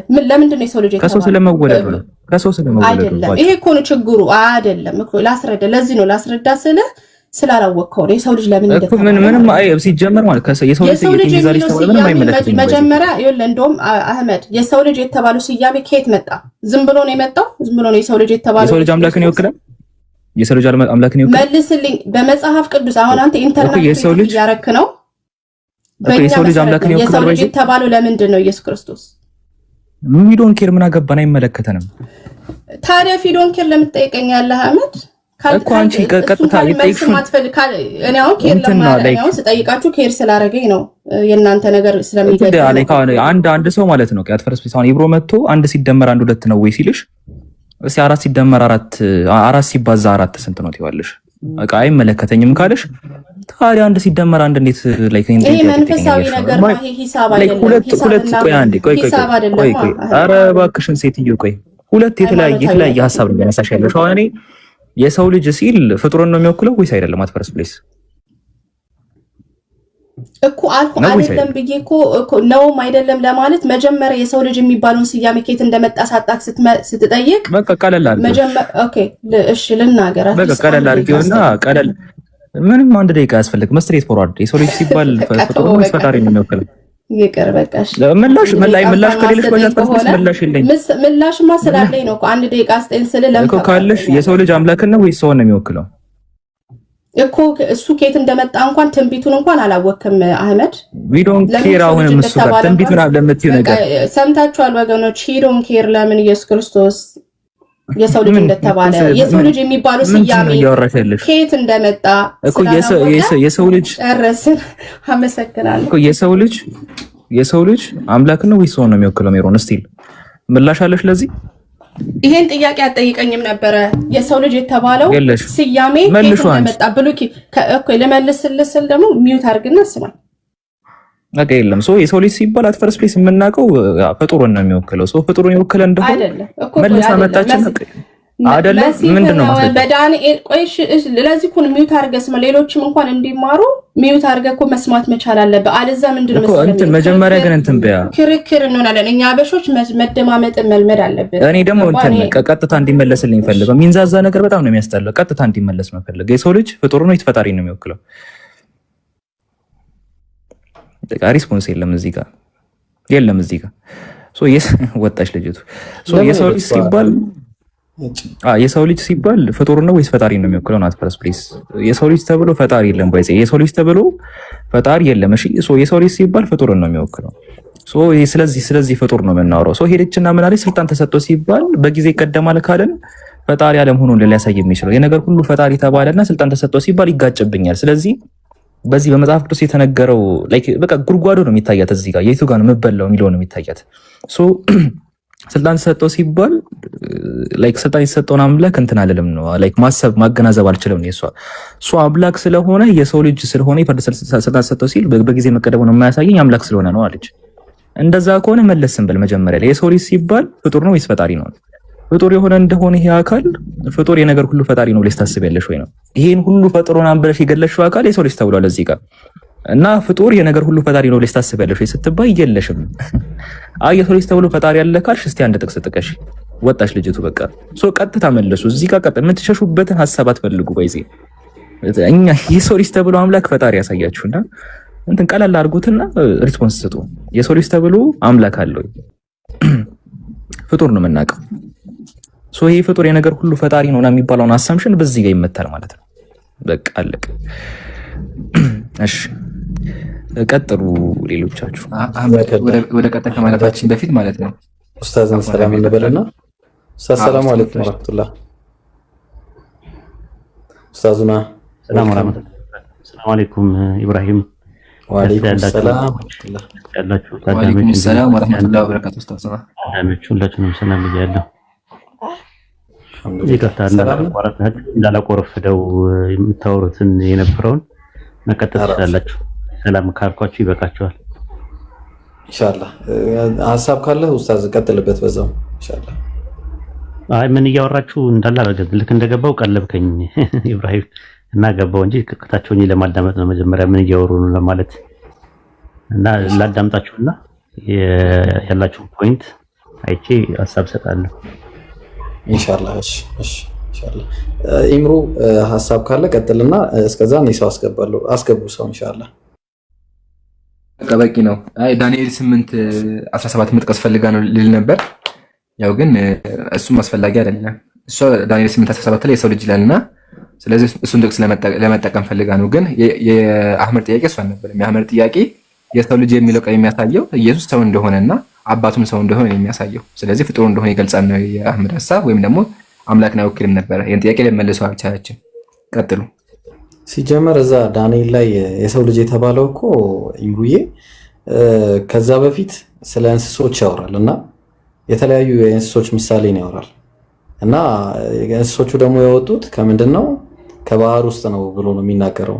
ከዛ የሰው ልጅ ይሄ ባህር የሚባለው ነገርና ያ በቃ የእንትናቸውን ነው የሚያሳዩ ፊገራቲቭሊ የሆነ የሚናገረው ስትሮንግ የሆነ መልእክት አለው። ከዛ ያ ከደመና ደግሞ የሚመጣ የተባለው ደመና የሚለው ነገር ከሰማይ የሚለው ያ ከባህር መሆኑ ተቃራኒ ነገሮች ናቸው እንጂ ከሰማይ ወረደ ማለት አይደለም። እነዛም ከባህር ወጡ ማለት አይደለም። ፊገራቲቭ ነው። ከዛ የሰው ልጅ የሚባለው ነገር ደግሞ ያ የሰው ልጅ የሚመስል ነው። ተግባባን? የሰው ልጅ የሚመስል እንስሳ ያልሆነ የሰው ልጅ የሚመስል ነው እንጂ ሊትራሊ ኢየሱስን የሚል ነገር አይደለም። ኖርማሊ ራሱ ማለት ነውና ለነብያችን ሰለላሁ ዐለይሂ ወሰለም የሚያገለግል ገራሚ ጥቅስ ነው። ኤኒዌይስ ሌላ የሚገባ ክርስቲያን ካለ እናስገባና ኢንሻአላህ ቀጥሉበት። ጀዛከላ ያየህ መንገድ በጣም ገራሚ ነው። ስለዚህ ከላይ ስለ እንስሳ የሚያወራ ከሆነ የሰው ልጅ የሚመስል ሲባል በዛ ያጀማ ወላሂ ይሄ ጥቅስ እንደዛ ከሆነ በጣም ውድቅ የሚያደርጋቸው አይኔ ይሄን አስበን ያነሳው እንትን ነው የመጽሐፍ መዝገበ ቃላት ላይ እንዲሁም አንድ ኮሜንታሪዎች ላይ የሰው ልጅ የሚለው ከዛ መጣ ብሎ ስለሚያምኑ ብዬ ነው። ግን አጂብ ነው ኢብሮ ጀዛከላ ወይ አካባቢ ፍሬ ህይወትን አስተናግዷት ኢንሻአላህ። አንዳችሁ ኢንሻአላህ ማን ያስተናግዳት? ቀጥሉ ኢንሻአላህ። ወረደች።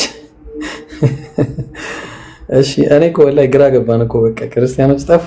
እኛ እንደዚህ እየፈለግናቸው ዛሬማ ሱብሃንአላህ ተውስጥ እስቲ ተፍተፍ ልበላውን ልፈልግ። እሺ ኧረ የለም ክርስቲያን የሚባል ነገር የለም። እሺ መግባት የሚፈልግ ክርስቲያን ካለ ጥያቄ ያለው ጥያቄም ካላችሁ መግባት ትችላላችሁ። እሺ ጥያቄም ራሱ ካላችሁ ልናስገባችሁ ፍቃደኛ ነን። የምትናገሩ ወንድሞች ካላችሁ መድረኩ ክፍት ነው። ያ ጀማ አላህ ይጠብቃችሁ ሁላችሁ ነው ኢንሻአላህ። እሺ ጥያቄ እሺ ሙስሊሞች ጥያቄ አሉ ወይስ ራሷ ወርዳ ነው ወይስ አወርዳችኋት ነው? ወይኔ ሜሪሻ መጣች። ማሻአላህ እንኳን ደህና መጣች ሜሪ። መጣች አንተን ተበላ ኢብሮስ በተመለሰ ሰጪ ሴት ጥያቄ ሳልጠይቅ ስለወጣው ቅር ብሎኝ ነው ልጠይቅ ወደ እኔ ጥያቄ ንግባ። እንዴት ነው? ኧረ በአላህ እሺ ግን አትመለሽለትም ሜሪ? እኔ በጣም ነው እንደው ላንቺ ቦታ እየሰጠሁሽ ነው ወላሂ። እና ሜሪ ትመለሽለታለሽ? ኢብሮ ልንገርህ ያለውን ነገር ልንገርህ መሀል ላይ ለመግባትም እንዲመች። እሺ ኢብሮ ያው ምን መሰለህ አሁን እዛ ጋር ያነሳቸው አንሰምሽን ማለት ነው አንድ ያ አካል ላይክ ስልጣን ሲሰጠው በጊዜ የተቀደመ ላለመሆኑ ላትሜሲ ያልተሰጠው ጊዜ እንዳለ አፍርም ማድረግ የተሳናት ለምንድን ነው?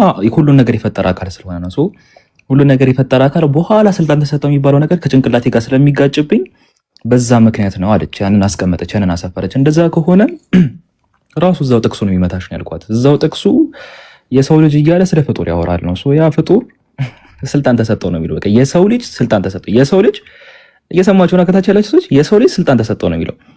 እየሰማችሁ ከታች በደንብ አስተውሉ። የሰው ልጅ ስልጣን ተሰጠው። ሶ የሰው ልጅ ስልጣን የተሰጠው ይሄ አካል ፍጡሩ የሁሉ ነገር ፈጣሪ ነው ብለሽ ታስቢያለሽ ወይ ነው? ካላሰብሽ ምንድነው የተሳነሽ? በጊዜ የተቀደመ ላለመሆኑ ምንድነው ማስረጃሽ? እስቲ ያነሳሽው እዛ ጋር ምክንያቱ ይመታል ማለት ነው። እዛ ጋር ለማለት ነው 15 ሰከንድ ስጠኝ ነው ኮኒኮ ችግር ግን እንትን ነው መጀመሪያ አሁን 15ም ላይክ ሰዓታትን በሞላ ማለት ነው። ሰዓታትን በሞላ ተወስቻለሽ አንቺ ስትሬት ፎርዋርድ መልሽ። መጀመሪያ ፈርስት ፕሌስ የሰው ልጅ ሲባል ፍጡር ነው ወይስ ፈጣሪ ነው የሚወክለው? የሰው ልጅ የፍጡር ልጅ ሲባል ፍጡር ነው ወይስ ፈጣሪ ነው የሚወክለው? ፐርፌክት። በመጽሐፍ ቅዱስ ደረጃ የሰው ልጅ ሲባል ምን እንደሆነ ላስረዳህ እኮ ኦር ደግሞ በአንድ ሴንቴንስ ቀጥታ መልሽ። መጀመሪያ ታደርጋ የሰው ልጅ ሲባል በመጽሐፍ ቅዱስ ምን ማለት ነው የሚለው መጀመሪያ መልሽ። ፍጡር ነው ወይስ ፈጣሪ ነው የሚወክለው እኮ? እሱን እንዴት እንደሆነ በመጽሐፍ ቅዱስ ልንገርህ። እኛ ጋር አሁን እኮ ምላሽ የለውም። አትፈረስ ስትሬት ፎርዋርድ ምላሽ የለም። የሰው ልጅ ምን ማለት እንደሆነ ፐርፐዝ አለው እያልኩ ነው። አንተ ግን ልታስወራኝ ፈቃደኛ አይደለም። በጣም ይገርማል። ፍጡርን ነው ወይስ ፈጣሪ ነው ሊወክል የሚችለው ይሄ ቃል? አህመድ እኮ አንተ እንደምትለው አንድ ጊዜ ታደርገና ታውራ፣ እንደፈለጋችሁ ታውራ፣ ችግር የለውም። እንትን ታርክ ቀጥይ። አዎ በዮሐንስ 5:27 ስልጣን ተሰጠው ይላል። ምክንያቱም እርሱ የሰው ልጅ ነው፣ ግን ተራ ሰው አይደለም። ለምንድን ነው ተራ ሰው አይደለም? በዳንኤል 7 ላይ ለዘላለም መንግስት ለህዝቦች ሁሉ የሚገባ ክብር፣ አገልግሎት የሚቀበል መሲህ ስለሆነ ማለት ነው። ሄደ ይሄንን ታገኘዋለህ። ዳንኤል 7 ከ13 እስከ 14 ላይ ማለት ነው። ከዛ በዮሐንስ 5 ላይ ራሱ ህይወት ራሱ ይሰጣል። አብን እንደሚያከብሩት ራሱ እሱ ይከበራል። ስለዚህ ማለት ነው የሰው ልጅ የተባለው ምንድነው ከአገልግሎቱ ስለ ዘላለማዊ መንግስቱ የሚቀበል ስለሆነ ነው በዳንኤል መሰረት ማለት ነው። እርሱ ተራሰው ብቻ ከሆነ እኔ የምጠይቅህ ለምን ልጁን አብ እንደሚያከብሩት እሱም እንዲከበር ብሎ ይናገራል። እዛው አሁን የምታመጣው ጥቅስ ላይ ሰው ብቻ ከሆነ ተራሰው ከሆነ ለምንድን ነው አብ በሚከበርበት መልክ እሱ የሚከበረው ነው ጥያቄያችን። ይቅርታ አንድ ጊዜ ምን መግባት ሲሆን ቀጥሉ። በቃ አያችሁ አይደለ? አይ ተሳስተሻል ሜሮን። ሰው አይደለም ኡስታዝ ይቀጥል። በቃ ኡስታዝ ሰላም አለይኩም ቀጥልሽ። አህመድ ሰላም አለይኩም። ወአለይኩም ሰላም ወራህመቱላሂ ወበረካቱ። የጠየካት ፎካል ፖይንት ነው። አንድ ነጥብ ላይ አንስተህ የሰው ልጅ የሚለው ምንን ታሳቢና ዋቢ ያደረገ ነው? ኦንቶሎጂካሊ አምላክን ነው ወይስ ሰውን ነው ነው ጥያቄው የነበረው። እሷ ደግሞ ማርጂናል ፖይንቶችን አንስታ ሌላ ነገር ነው እያወራች ያለችውና አይ ቲንክ ዳይሬክት ጥያቄ ይሄን አድሬስ እያደረገችልህ አይደለም ይመስለኛል። እንደዛ ነው አይደል? አልተግባባችሁም? ያ እና በጣም እንትን ደከምኩኝ ነው ኡስታዝ። ቀጥል አንተ ካንተ ጎይ እንደዛ ነው። እሱ ኦንቶሎጂካሊ እሱ ነው ያለሽ። እሺ አሁን ገብተህ አህመድ አራ ቆይቷል ይመስለኛል። ስታወሩ ነበረ እኔ እኛው ነው የገባሁት። ጥሩ እሺ፣ ለምን ሰው ተባለ የሚለውን ነገር እሺ ችግር የለውም እናገራለሁ። ለምን እንደተባለ እሷን ዲፈረንት እንትን ይሆናል ማለት ነው። ኖ አይ እንደዛ አይደለም ጥያቄው። ለምን ሰው ተባለ እኮ አይደለም ጥያቄው። ሰው የሚለው የሰው ልጅ የሚለው ምንን ታሳቢና ዋቢ ያደረገ ነው? ኦንቶሎጂካሊ አምላክና ወይስ ሰው ነው? እውነተኛ የሰው ልጅ ሆኖ ስለመጣ እኮ ሰው ልጅ የተባለው እንደዛ ነው። ለምሳሌ ዮሐንስ ወንጌል ምዕራፍ 13 ቁጥር 31 እና 32 ላይ ሁለት ዲፈረንሽስ ኦንቶሎጂ ነገሮችን ያሳያል። አሁንም የሰው ልጅ ከበረ፣ አምላክ ስለእርሱ ከበረ። አምላክ ስለእርሱ የከበረ ከሆነ አምላክ ደግሞ እርሱን ራሱን ያከብረዋል፣ ወዲያው ያከብረዋል አለ። አምላክ ማንን ነው የሚያከብረው ይላል? ሜሮን ማንን ነው የሚያከብረው ይላል? አምላክ ማንን ነው የሚያከብረው ይላል? ድጋምልኝ፣ ትንሽ ፈጠንክብኝ። አንዳንዴ ድምጽ ዮሐንስ ወንጌል ምዕራፍ 13 ቁጥር 31 እና 32 ላይ ከወጣ በኋላ ኢየሱስ እንዲህ አለ አለ። አሁንም የሰው ልጅ ከበረ፣ ያው የሰው ልጅ የሚለው ነገር ማለት ነው። ከዛ አምላክ ስለእርሱ ከበረ፣ ያው አማርኛው እግዚአብሔር ነው የሚለው፣ ግሪከኛው ቴዎስ ነው የሚለው። አምላክ ስለእርሱ ከከበረ የከበረ ከሆነ አምላክ ደግሞ ራሱን ያከብረዋልና አለ። አሁን ሳብጀክቱ አምላክ ነው፣ ኦብጀክቱ ደግሞ የሰው ልጅ ነው። በአምላክና በሰው ልጅ መካከል ትራንሲቲቭ ቨርብ አለ፣ ተሻጋሪ ግስ አለ። ትራንሲቲቭ ቨርብ አለ፣ ተሻጋሪ ግስ አለ። ስለዚህ አምላክና የሰው ልጅ የሚባለው ኦንቶሎጂካሊ ዲፈረንሺየት አድርጎ ነው ያስቀመጠው ራሱ ኢየሱስ። እና ዲፈረንስ የላቸውም፣ አምላክና የሰው ልጅ ዲፈረንስ የላቸውም። የአህመድ ጥያቄ ይሄ ነበረ፣ ይሄ ፖይንቱ ማለት ነው። የሰው ልጅ ተብሎ አምላክ ወደሚለው አይሄድም። ራሱ አምላክ ነው። ከፈለሽ የአምላክ ልጅ የሚለውን ወደ አምላክ ማስጠጋት ትችላለሽ። ግን እዚህ ጋር የሰው ልጅ የሚለው ምንን ታሳቢና ዋቢ ያደረገ ነው ነው የአህመድ ጥያቄ። ጥያቄውን ሳትረጁ ወደ መልስ ስለምትሄጂ ነው አንቺ እየተቸገርሽ ያለሽው። ከዛ አንፃር ነው። አህመድ መቀጠል ትችላለህ።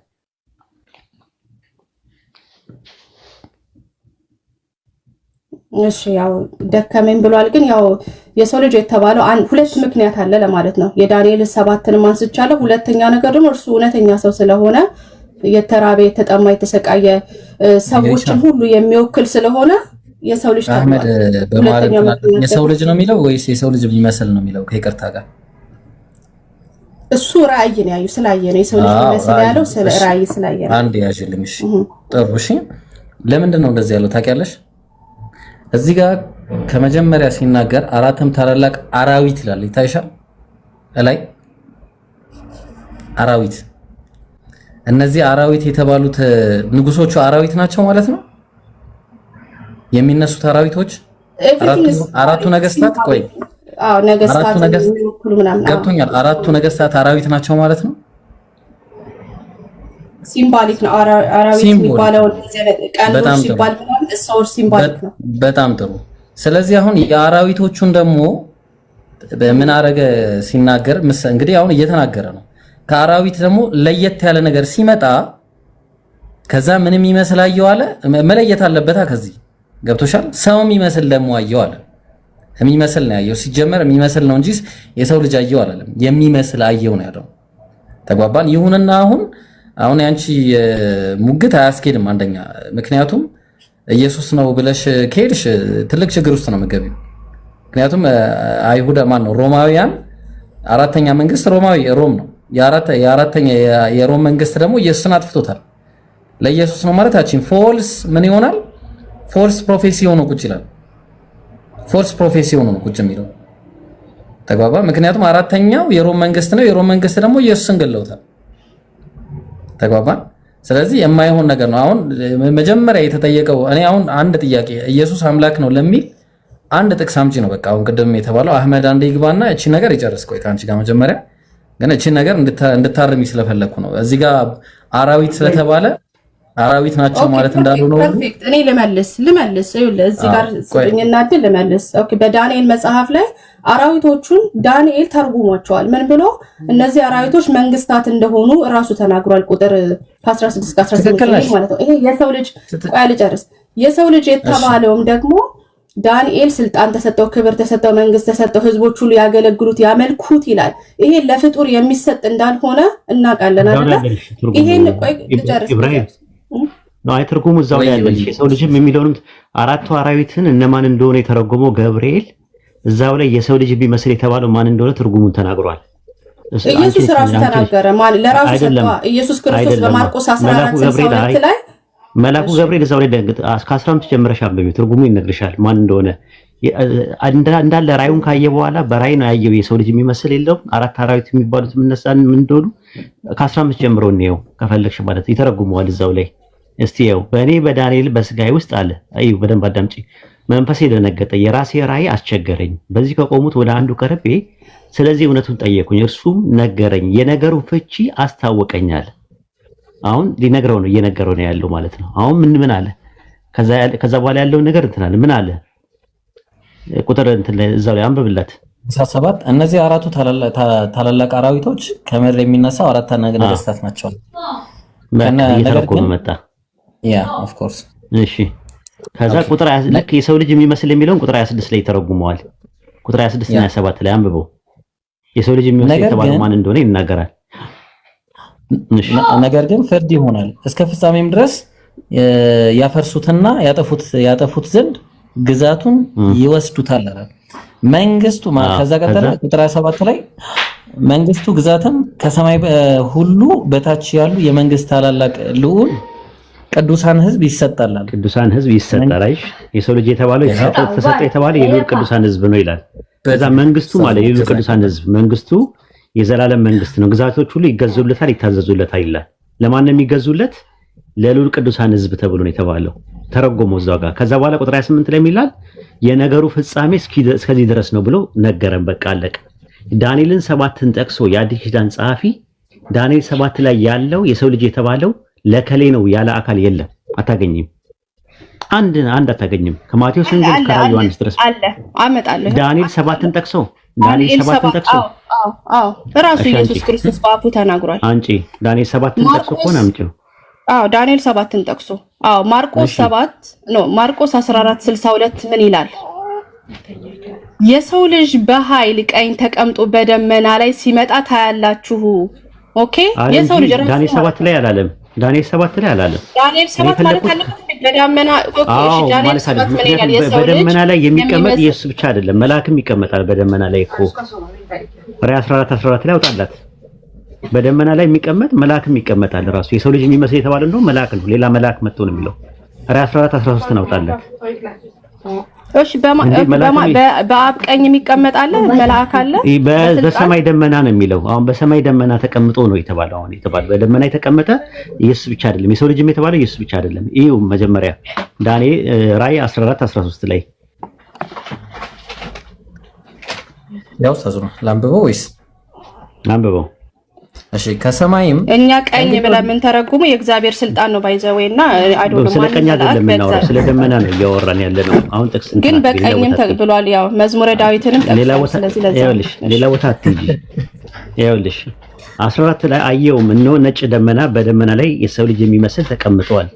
በራሱም ላይ የወርቅ አክሊል በእጁ ስለታም ማጭድ ነበረው። ሌላም መልአክ ከመቅደሱ ወጥቶ አለ። ይሄ መልአክ ነው 14 ላይ ያለው መልአክ ነው።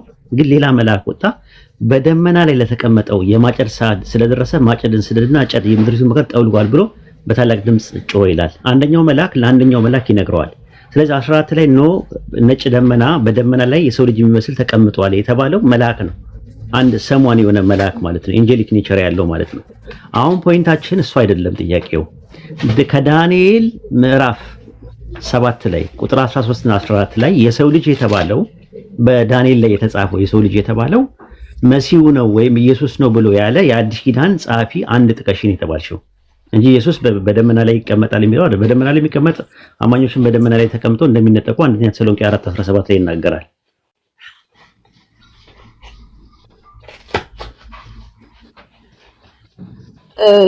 ባይዘዌ እንትና ኢየሱስ ክርስቶስ በማርቆስ ላይ እየተናገረ ያለ ሁለት ጥቅስ ነው ያወጣው። ከሁለት ጥቅስ ነው ማለት ሁለትን ነገር ነው ያስቀመጠው። ማርቆስ 14:62 ምን ይላል? የሰው ልጅ በኃይል ቀኝ ተቀምጦ ሁለት ነገር፣ አንድ በደመና ላይ ሲመጣ ታያላችሁ። ስለዚህ የሰው ልጅ በኃይል ቀኝ የሚለው የቱ ጋር እናገኘዋለን? መዝሙረ ዳዊት 110 በቀኝ ተቀመጥ እስከምሰራ ጥላቶች ዳንኤል 7:13 ላይ ስለ ቀኝ መቀመጥ አይናገርም። አይናገርም። በቀኝ መቀመጥ ከየት እንደመጣ እኮ እያሳየው ነው። ወሂድ በቀኝ መቀመጥ አይናገርም። ዳንኤል 7:13 ላይ አይናገርም ነው የምልሽ። ስለ ደመና ነው የሚናገረው። የሰው ልጅ የሚመስል ከሰማይ ደመናት ጋር መጣ፣ በዘመናት በሸመከለው ፊት አቀረቡት ይላል። ማንን ያቀረቡት ብለን ስንል የሰው ልጅ የሚመስል የሚለውን 26 እና 27 ላይ ትርጉሙን ይነግረናል። እዛ ላይ ማለት ነው። አንቺ እንደምታስቢው አይደለም ራሱ ማለት ነውና ከዛ አንፃር ነው መታየት ያለው። ኢየሱስ ክርስቶስ በደመና እመጣለሁ እያለ ሲላቸው ስለማን ነው እያወራ ያለው? ማርቆስ 14:60 ኢየሱስ የሚያወራው ከሰማይ ወደ ምድር ስለሚመጣበት ነው። እዚህ ጋር ግን የሚመጣው ነገር የሰው ልጅ የሚመስል ከሰማይ ደመና ጋር የመጣው ከሰማይ ወደ ምድር ሳይሆን ከምድር ወደ ሰማይ ነው። በጣም ልዩነት አለው። ራሱ የሰው ልጅ የሚመስል ከሰማይ ደመናት ጋር መጣ ይልና ወደ ማን ነው የመጣው ሲባል በዘመናት ወደ ሸመገለው ፊት አቀረቡት ነው የሚለው። አቅራቢዎቹ ሁሉ አመጡት ነው የሚለው። እነማን ናቸው ያመጡት? በሰማይ ደመና ሲመጣ መላእክት ናቸው ይዞት ያመጡት ራሱ። ታዲያ የሰው ልጅ የተባለው ማን ነው ስንል እዛው ላይ ቁጥር 26 እና 27 ላይ ይነግረናል። የልዑል ቅዱሳን ሕዝብ ነው ብሎ ተርጉሞልናል። አንቺን እንስማ፣ መልአኩ ገብርኤል እንስማ። አንቺ ዳንኤል ምዕራፍ 7 ቁጥር 13 ላይ ጠቅሰሽ ለኢየሱስ ነው አልሽን። መልአኩ ገብርኤል የልዑል ቅዱሳን ሕዝብ ናቸው ብሎ አለን። ማንን ነው እኛ መስማት ያለብን? ገብርኤልን ወይስ ሜሮንን? ሜሮን የእግዚአብሔር መልአክ ሆና ቁጭ አለች እንዴ? ቀጥሉ፣ እመለሳለሁ። ሳላ ወይ ኢምራን።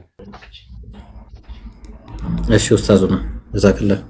እሺ ሜሪሻ ያን ያለው ነገር እሺ፣ ባጭሩ በቃ ይሄ አሁን አንቺ የምትይው ነገር የሰው ልጅ ምናምን እንዳትዪ ሁለተኛ እዚህ ላይ መጣሽ። ይሄ ኢቭን ለነብዩ መሐመድ ነው ይሄ ትንቢት ማለት ነው። ይሄ አሁን አንቺ የምትይው ለነብዩ መሐመድ፣ ለኢየሱስ ከሆነ ፎልስ ፕሮፌሲ ውስጥ ነው የሚገባው። ፎልስ ፕሮፌሲ ውስጥ ምክንያቱም ኢየሱስን አራተኛው ንጉስ አራተኛው መንግስት ማን ነው የሚያጠፋው? የሮም መንግስትን እንግዲህ የሚያጠፋው ያ ድንጋይ ነው ተብሏል። ያ ድንጋይ የሚመጣው ድንጋይ ደግሞ ቀንዱ ካላጠፋው እዚህ ሮማውያን ደግሞ መተው ያን የሚያጠፉት ከሆነ ፎልስ ፕሮፌሲ ነው የሚሆነው። ስለዚህ ማለት ኢየሱስ አምላክ ለመሆኑ አሁንም ማስረጃ አስጭን እባክሽ፣ ማስረጃ ካለ አስጭን። ምናልባት አህመድን ስላቋረጥኩት ቅድም አህመድ መቀጠል ይችላል ኢንሻአላህ። አንድ ማረገው ነገር ምንድነው አሁን ይሄ የዳንኤል 7ንና ማርቆስን ማለት ነው እኛ ቸርች ፋዘሮች አሉን። ሜሮን አይደለም የምትፈታው ወር ደግሞ ወሂድ ሌሎችም ሰዎች አይደለም የሚፈቱት። በቤተክርስቲያን ንባብ መሰረት የሚፈቱ ሰዎች አሉን እኛም ማለት ነው። መፍታትም አያስፈልገውም። ግን ኮሜንታሪዎች አሉን። ጀስትን ማርቆስ ቆይ 180 ላይ ምንድነው ያለው? ቆይ እሺ ልጨርስ አንዴ 10 አይ አይደለም በቃ አሁን እኮ እንደዛ ካልኩ መጠየቅ ነው በቃ ዳንኤል 7:13 የሰው ልጅ በደመና ይመጣል የሚለውን ኢየሱስ ክርስቶስ ተርጉሞታል። በቀኛ ቸርች ፋዘሮችን ደግሞ መቼስ ከኛ ይሻላል። ኦኬ ያንተ ነው ሰው ታዲያ ኢብራሂም ወይስ ቸርች ፋዘሮችን እኮ የኔን ሳይሆን እውነታውን እንስማ። አሁን እዚህ ጋር የተባለው እውነታውን ነው የምንሰማው። ሂስቶሪካሊ የተከሰተው ነው ካልክ ደግሞ ማለት ነው። እሺ ፐርፌክት። ለሙሐመድ ካልክ ደግሞ ማለት ነው መንግስቱ ዘላለም የሚለው እኮ ለነገርሽ እኮ ነው። ዘላለም የሚለው የዕብራይስጥ ቃል ለአላፊ ጊዜ አይውልም ይውላል። ሜሮን ለምሳሌ ሰለሞን ለዘላለም ነው ተብሏል መንግስቱ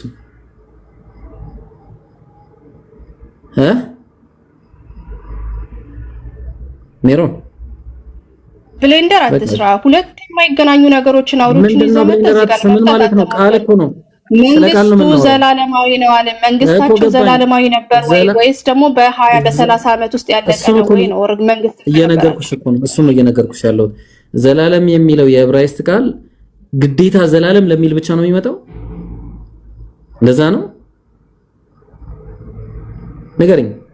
ኧረ ሌትስ ቢ ኦነስት። ኧረ በእግዚአብሔር ይዣችኋለሁ እንዴ ሌትስ ቢ ኦነስት አይደለም። ቆይ እንየው አንድ ጊዜ መጀመሪያ አንድ ዘላለም ላይ ከመምጣታችን በፊት እንየው እስቲ። መጀመሪያ ክራይስት ኪንግደም ነበር አይደለ? ሜሪ ክራይስት ኪንግደም ነበር መጀመሪያ። ከዛ በኋላ ዲቪዥን ኦፍ ሮም መቼ ነው የተካሄደው? 395 ኤዲ ላይ ነው አይደለ? ኢስት እና ዌስት ተብሎ የተከፈለው ነው። በጣም ጥሩ። ይሄንን ደግሞ ዳርካዋል ሮሞችን ቆይ ያንተ ሐሳብ ምንድን ኮንከር ስላደረጉ ሮሞችን ሙስሊሞች ችግር የለውም። አንቺ ነሽ የምትነግረኝ። ታይ ኮንከር ምናምን ነው ታዩ። አንድ ጊዜ አንቺ ትመጫለሽ። ይሄ ዲቪዥን ዳንኤል 2 ላይ ተቀምጧል አልተቀመጠም? መልስ መልሽልኝ። እሺ አሁን ዲቪዥን ሮም ላይ ከመግባታችን በፊት በእግዚአብሔር ይዣለሁ ለነብዩ መሐመድ ነው ብለህ ካመጣ ዲቤት እናርግና አንቺ ነሽ የምትይኝ አይደለም። አንቺ ትያለሽ እኔ አይደለም። አንቺ ትያለሽ። አሁን እኔ ጥያቄ ጠይቅሻለሁ። ከዛ በኋላ አንቺ ትያለሽ። ኦብጀክሽንሽን አንቺ ጠይቂያለሽ። እሺ እንደ ሰው ልጅ የሚመስል በሰማይ መጣዋል። እሺ ቆይ ከሰማይ መጣዋል። ከሰማይ ማለት ከባህር ነው። ወደ ሮም ከመግባታችን በፊት ማለት ነው። እንስሶቹ ከባህር ነው የወጡት። እንስሶቹ ከባህር ነው። ዳንኤል እሺ እነዛ ንጉሶች ከባህር ነው የወጡት። ቆይ እነዛ ንጉሶች ከባህር ነው የወጡት። ንጉሶቹ ከባህር ነው የወጡት ወይ ንገረኝ። ፊገራቲቭ ነው እንዴ? ምን ሆነሽ ነው እንዴ? እሺ ኡስታዝ ልታወራ ነበር። ኡስታዙና አፎን ዋላ እንተነ ሆታ አደረገችኝ። ቀጥል ኡስታዙና አፎን።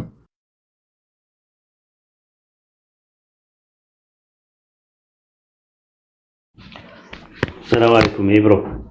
ወአለይኩም ሰላም ኡስታዙና። ምን መሰለህ አንድ ነጥብ ላይ መናገር አትችልም። አሁን ምንድነው ዳንኤል ምዕራፍ 7 ላይ ቁጥር 13 እና 14 ላይ መልአኩ ተርጉሞ ቁጭ አድርጎታል። የተረጎመውን አልተቀበለችም፣ ማየትም አልፈለገችም። አሁን ምን አለች? እንትን ላይ የማርቆስ ወንጌል 14 ላይ ኢየሱስ የሰው ልጅ ከሰማይ ደመናት ጋር ይመጣል የሚለውን ጥቅስ ጠቀሰች እንጂ ከዳንኤል ላይ ነው ኢየሱስ የጠቀሰው የሚል ነገር የለም። የሰው ልጅ ነው የሚለው። ይሄ ግን የሚለው የሰው ልጅ የሚመስል ነው የሚለው አንደኛ ነገር። ሁለተኛ ነገር ደግሞ ኢየሱስ እየተናገረ ያለው ከሰማይ ወደ ምድር ስለሚመጣበት ነው። ከሰው ልጅ ደመና ጋር እያለ ያለው አንደኛ ተሰሎንቄ ምዕራፍ 4 ቁጥር 17 ላይ ራሱ በደመና ሰዎች እንደሚነጠቁ ላይ ይናገራል። ስለዚህ ዳንኤል ምዕራፍ 7 ቁጥር 13ን ጠቅሰሽና አጣቅሰሽ ለኢየሱስ ነው የሚሰራው ማለት አትችይም። ዮስጦስ ሰማዕቱ አልሽ፣ ጀስቲን ማርቲርስ አልሽ። ዮስጦስ ሰማዕቱ እኮ ሲጀመር ፓጋን ነው አንደኛ ነገር። ሁለተኛ ነገር ደግሞ ብሉይ ኪዳን ላይ ወተር አለው ራሱ ኖርማሊ ማለት ነው። አይሁዶች አሉ ራሱ ታርገም አለ፣ ሚድራሽ አለ፣ ታልሙድ አለ። ከዛ ውስጥ ነው እንደውም አምጥተሽ ይሄ ነገር ለኢየሱስ ነው ብለሽ መተርጎም የነበረብሽ እንጂ አንድ ፓጋን ውስጥ የነበረ ሰው ይሄ ፓጋን ልጅ የነበረ ሰው ሲመጣ ከፓጋን ሚቶሎጂ ጋር እያቀላጠፈ ትራይፖ ከሚባል ጓደኛው ጋር አይሁዳዊ ጋር የሚጨቃጨቅ ሰው የነበረ ሰው የተለያየ ተረጓጉም ያለ ሲጀምር ጀምሮ ቸርች ፋዘርስ እኮ ባይብልን ለመተንተን ኦቶሪቲ አልተሰጣቸውም። በባይብል ቸርች ፋዘርስ ናቸው ወደፊት ባይብል የሚተረጉሙት። ከነሱ ውጪ ማንም ሰው አይተረጉሙ የሚል ነገር የለም። የትርጉም ራሱ ልዩነት አላቸው እነሱ ራሳቸው ማለት ነው። አንደኛ ነገር ዋና የተነሳው ነጥብ ምንድነው? ዳንኤል ምዕራፍ 7 ቁጥር 13 ላይ ባለው ጥቅስ መሰረት የሰው ልጅ የሚለው አምላክነትን አያሳይም። የሰው ልጅ የሚመስል ከሰማይ ደመናት ጋር ሲመጣ ተሰጠው ነው የሚለው። እንደውም ጭራሹ ነው አምላክ የሚሰጠው ነገር አይደለም። ስለዚህ የሰው ልጅ የሚመስል የሚለው እንደው ለኢየሱስ ነው እንኳን ብለን ብንል የኢየሱስ ክርስቶስን ዲቪኒቲ አያሳይም ፖይንቱ። ስለዚህ የሰው ልጅ የሚለው ስለ ኢየሱስ አይደለም የሚያወራው፣ ግን የኢየሱስ ክርስቶስን ዲቪኒቲ አያሳይም። የሰው ልጅ ተሰጠው የሚል ነገር አለ እዛ ላይ። እሱ ብቻ አይደለም የተሰጠው። እሺ ቁጥር 26 ላይ የልዑል ቅዱሳን ሕዝብ መንግስትም የዘላለም መንግስት ነው የተሰጣቸው ማለት ነው። ዘላለም የሚለው ቃል ኦላም የሚለው የዕብራይስጥ ቃል የመጻኢ ውስን ጊዜ ለማመልከት ይመጣል። ቀደም የብሮ እንዳለው ዳዊት አሁን የዘላለም ንጉስ ተብሏል። ለምሳሌ ግን ለዘላለም አይደለም የሚኖረው። ባሪያ መሆን ቢፈልግ ጆሮን በስተ ለዘላለም ባሪያ አድርገው ይላል። ኦላም ራሱ ማለት ነው። ኦላም ማለት ነው። ተመሳሳይ ቃል ነው የሚጠቀመው። ስለዚህ አንቺ ያመጣሽው ጥቅስ ላይ አይሆንም። ራሱ ዘላለም የሚለውን ቃል መጠቀሙ አለመጠቀሙ አይደለም ፖይንቱ። ምንድነው አንድ ነገር ፎካል ፖይንት ሲነሳ ቶሎ ብለሽ ማርጂናል ፖይንት አነሽና ወደ ሌላ ነገር ዳይቨርት አድርጊያለሽ። አሁን ለምሳሌ የሰው ልጅ የሚመስል ከሰማይ ደመናት ጋር መጣ የሚለውን አመጣሽና ልክ እሱን ስሞግተሽ ራዕይ 14 ሲሞግተሽ በአብ ቀኝ የተቀመጠ አለ አልሽ። ዳንኤል 7:14 ላይ ስለ በአብ ቀኝ ይናገራል አይናገርም? ለምን አመጣሽው? መዝሙረ ዳዊት 110 ሁለቱን ነው ያጣቀሰው። ለራሱ ነው የሰጠው። ዳንኤል 7 ላይ የለም። ተመልከሺ፣ ዳንኤል 7 ላይ የለም። መዝሙረ ዳዊት ምዕራፍ 110 ቁጥር 1 ላይ ያህዌ ጌታዬን ጠላቶች የእግር መርጫ እስካደረስ በቀኝ የተቀመጣለው የሚለውን ኢየሱስ ለራሱ ተጠቅሞበታል። የቱ ጋር ብለን ጠቅሶ ነው የጠቀሰው? ማርቆስ 12:36 ላይ ጠቅሶታል። ለምን በደመና ይመጣል የሰው ልጅ ብሎ ለራሱ አፕላይ ያደረገው? ፈርስት ኦፍ ኦል ይሄንን ሲናገር ስለምን ይያወራል? ዳንኤልን አላለማ በደመና መቀመጥ ብርቅ አይደለም። አዎ ብርቅ አይደለም። አሁን ፖይንቱ አይደለም። ፖይንቱ የሰው ልጅ ከሰማይ ደመናት ጋር ስለመምጣት ከሰማይ ወደ ምድር ስለመምጣት ነው ማርቆስ 14 ላይ የተናገረ ያለው። ዳንኤል 3:14 ላይ ግን የሰው ልጅ የሚመስል ከሰማይ ደመናት ጋር የመጣው በዘመናት ወደ ሸመገለው ነው። በጣም ልዩነት አለው። አንደኛ ነገር። ሁለተኛ ነገር ደግሞ ዳንኤል 7:13 ላይ ያለውን ጥቅስ ኢየሱስ ጠቅሶ ለኔ ነው የሚገባኝ ብሎ ያለም የለም። ከሐዋርያትም መካከል ዳንኤል 7:13ን ጠቅሰውና አጣቅሰው ይሄ ነገር ለመሲሁ ነው ትምህርት ነው ይጠቅሳሉ እኮ ጥቅስ እኮ ይጠቅሳሉ። ብዙ ጊዜ ሲጠቅሱ ግን አንድም ቦታ ላይ ይሄ ጥቅስ ለኛ ይገባናል ለኛ ነው የሚገባው ብለው የጠቀሱ ሰዎች የሉ። አንቺ መታመጪው ከቸርች ፋዘርስ ነው። ቸርች ፋዘርስ ራዕይ ዮሐንስ 12 ላይ ያለችው ሴት ለማርያም ናት ብለዋል። ቸርች ፋዘሮችን አምጥተው ማለት የኛ እንትኖችን አንቺ ተቀበያለሽ። ቸርች ፋዘርስ የሚሉትን ተቀበያለሽ ራዕይ 12 ላይ ያለችው በሰማይ የታየችው ሴት ማርያም ናት ይላሉ። ለምሳሌ ራዕይ 12 ላይ ያለችው ሴት አንቺ እሱን ተቀበያለሽ ማርያም ናት ብለሽ? በእግዚአብሔር ቃል ተመዝነው ይሄንን መጽሐፍ ቅዱስ የሚተረጉሙት ኦር ደግሞ የሚያብራሩ ሰዎች እንዳሉ አምናለሁ።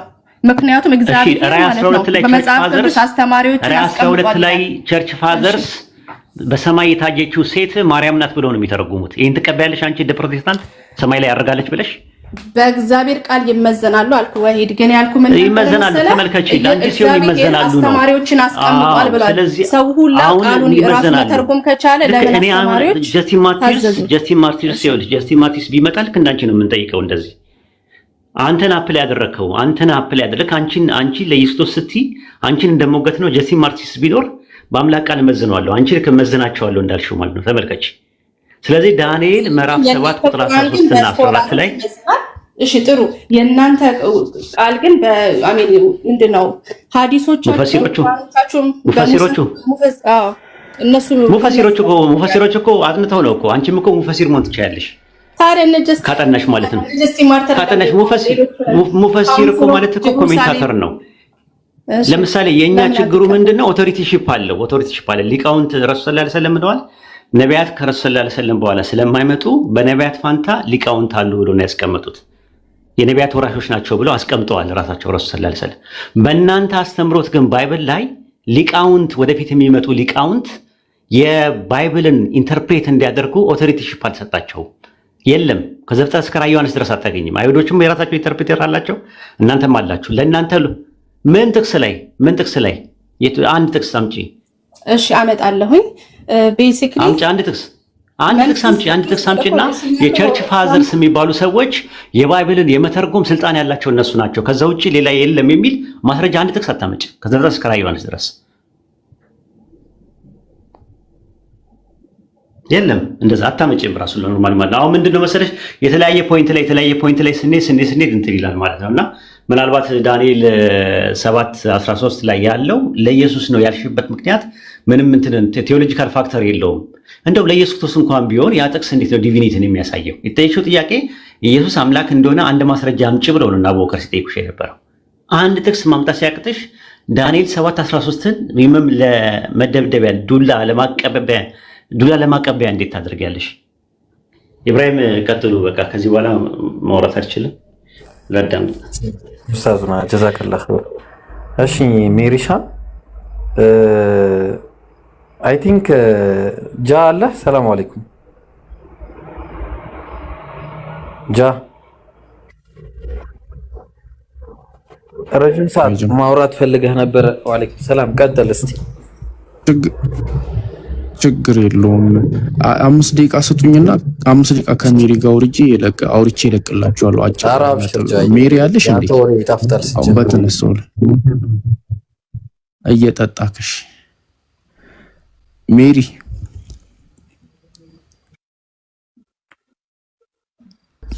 ሜሪ ትላንትና እግዚአብሔር ምንድነው ሚስጠይቃት አልመልስም ማለች። ለምን እንደሆነ ትላንትና እያወራን ነበርና እግዚአብሔር ምንድነው ስላት አምላክ ነው ማለት ከበዳት። ለምን እንደሆነ እንጂ እና ከቻልሽ ሜሪ ተመለሽ።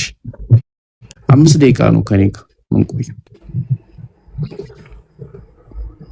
ትገባ ይሆን? ምናልባት ካልገባች እስቲ የምትገባ ይመስለኛል። ሀብቴን ታወራዋለህ? እሺ ሀብቴ ያለክ? አዎ ጥያቄ አላት። ግን ጥያቄ ካላት በኋላ በጣም እንትን ብላለች። ጥያቄ ነው ጠይቂ።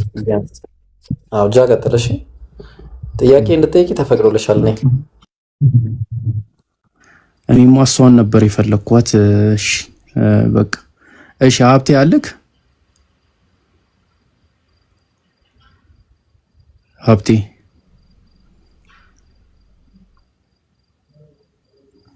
እግዚአብሔር እያወራኩ ነው የሚሉት። ሌላችሁ እንዴት ነው? ደህና ነህ? አለው እንዴት ናችሁ?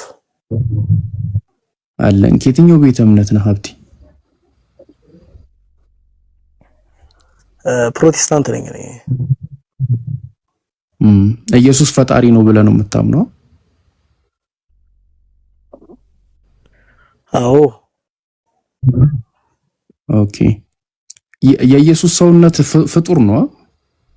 ቅድም ሲወራም ሰምተሃል መሰለኝ። ያው የኢየሱስ ስጋው ተፈጥሯል ማለት እንችላለን። አዎ። ማን የፈጠረው? አምላክ። ቆማ ኢየሱስ ነው? አብ ነው? መንፈስ ቅዱስ ነው ወይስ ማን የፈጠረው? ነው እንዲህ ከፋፍዬ ልነግርህ አልችልም። ማለትም አብ ብቻውን ነው ወይም መንፈስ ቅዱስ ብቻውን ነው ብዬ ልነግርህ አልችልም። ግን አምላክ እንደፈጠረው ነው የሚያስቀምጠው ባይብልና አብ ብቻ ፈጥሮታል አካሉን ማለት አልችልም። እና ርዕሱ ደግሞ እሱ አይደለም። ማን ሶስቱም ነው የፈጠረው? ርዕስ ብንቀጥል ስለ ኢየሱስ አምላክነት ነው ይላል። አዎ አምላክ። ስለዚህ ነው ሶስቱም ነው የፈጠሩት። ስለሱማ አልነበረም። ስለሱማ አልነበረም ሲወራ የነበረው። ያ ነገርኩ እኮ ወደሱ ትሄዳለህ። ይሄን መልስና እሱ ላይ ማውራት ከፈለክ ወደሱ ትቀጥላለህ። የኢየሱስን ስጋ ማን ይፈጠረው? አምላክ ነው አልኩ። ማን ነው ላልከኝ ጥያቄ ደግሞ አልከፋፍልልህም ብዬ መለስኩልህ አይደል እንዴ? እኮ ሶስቱም ነው የፈጠሩት።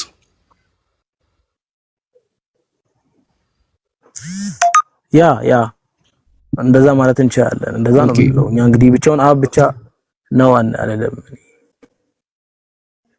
ኦኬ። ስለዚህ ኢየሱስ ራሱን በራሱ ፈጥሯል ማለት ነው። አላልኩም እኔ አምላክ የኢየሱስን ስጋ ፈጥሯል ሲባል አምላክ ፈጥሯል የኢየሱስን ስጋ ስል ኢየሱስ ብቻ የራሱ ስጋ ፈጥሯል። ኢየሱስ አምላክ አይደለም። ኢየሱስ ብቻውን አምላክ አይደለም ማለት ነው። ነው ኢየሱስ አምላክነቱ ኢየሱስ አለበት እኮ ገባኝ። ብቻውን አይደለም ኢየሱስ አምላክ ነው። አምላክ ነው በደንብ ብቻውን እንዳልሆነ ገብቶኛል እኮ ገባኝ፣ ተረድቻለሁ። ስለዚህ ኢየሱስ አምላክ ነው። አምላክ ነው እንዴ እኮ ስለዚህ ራሱን ፈጥሯል ማለት ነው። እንደዛ ነው እያልከን ያለው? አዎ አልኩ። ኢየሱስ ራሱን በራሱ ፈጥሯል። ያ አልኩ እኮ ያ ኦኬ። ስለዚህ ኢየሱስ ራሱን በራሱ ፈጥሯል ማለት እንችላለን። ኦኬ በቃ ስለዚህ ኢየሱስን ብቻ ይወጣልካል። ስለዚህ ማለት ነው ብቻ ፈጥሯል ማለትም የስላሴ ስራ አንተ ብቻ ነጠላ አውርተ ኢየሱስ ራሱን ፈጥሯል እያልክ ነውና ልክ አይደለም እኮ። ኦኬ እሺ። እኔ ደግሞ መጽሐፍ ቅዱስ አብ ነው እንደፈጠረው የሚናገረው መረጃ ልስጥክ ወይ ደግሞ ኢየሱስ የራሱን ስጋ ፈጥሯል የሚል ጥቅስ ስጠኝ። ነው የራሱን ስጋ ፈጥሯል አይደለም፣ አምላክ እንደፈጠረ ነው የሚናገረው። እንዲህ አፈጥሯል ምናምን ብለህ ኢየሱስ አምላክ ከሆነ ወር ደግሞ ኢየሱስ አምላክ ከሆነ ራሱን በራሱ ፈጥሯል አልከኝ እኮ። እኔ እያልኩ ያለሁት ኢየሱስ ራሱን በራሱ ፈጥሯል እያልኩ ሳይሆን በስላሴ በአካል ሶስት ናቸው፣ በመለኮት አንድ ስለሆኑ ሶስቱ በአንድነት ፈጥረዋል ማለት እንችላለን እንጂ ኢየሱስን ብቻ ነጥለ አንተ ኢየሱስ የራሱን አካል ፈጥሯል እያልክ ነውና እኔ ደግሞ ኢየሱስን ብቻ ነጥዬ አይደለም ማምነው ኦሊጂሰስ አይደለም እኮ ገባኝ። ኢየሱስ ራሱ እኮ ኢየሱስ በጋራ ከነሱ ጋር ሲፈጥር ራሱን ፈጥሯል እኮ እያልኩ ነው እኔ በመፍጠር አንድ ላይ ስላሉ በአንድነት ግን ብቻው ተነጥሎ አይደለም። ተነጥሎ ራሱን ፈጥሯል ማለት አንችልም። ኦኬ እሺ፣ የመጀመሪያ ጥያቄ አሁን እዚህ ላይ ስንት ኢየሱስ ነው ያለው? የተፈጠረውና የፈጠረው የትኛው ነው ኢየሱስ? ያ ሂውማን ኔቸር እና ዲቫይን ኔቸር አለ አይደል እንዴ? ማለት ሃይፖስታሲስ ዩኒየን ኢየሱስ እኮ ገባኝ። ኢየሱስን ፈጠረው አልከኝ። ስለዚህ ኢየሱስ የቱ ነው? የተፈጠረው ነው የፈጠረው? ኦኬ ኢየሱስ የሚለው ስም ሲጀመር ትርጉሙ ምን እንደሆነ ታውቃለህ? ማለት የስሙን ትርጉም ማለት ነው እኮ ኢየሱስን ፈጠረው አልከኝ አይደለው? ኖ ኢየሱስ ማለት የስሙን ትርጉም ራሱ ታውቃለህ እኮ ስሙ ነው። ኢየሱስ ማለት ስሙ ነው አይደለ? ማርያም ያወጣችለት ያ አይደለ? ግን ትርጉሙ ምንድነው ነው እያልኩ ያለሁት እኮ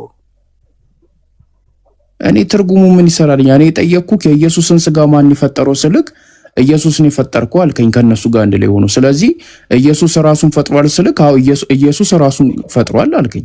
ስለዚህ ኢየሱስ ስንት ኢየሱስ ነው ያለው? የፈጠረው ኢየሱስ ነው የተፈጠረው ኢየሱስ ወይስ ሁለት ኢየሱስ ነው ያለው?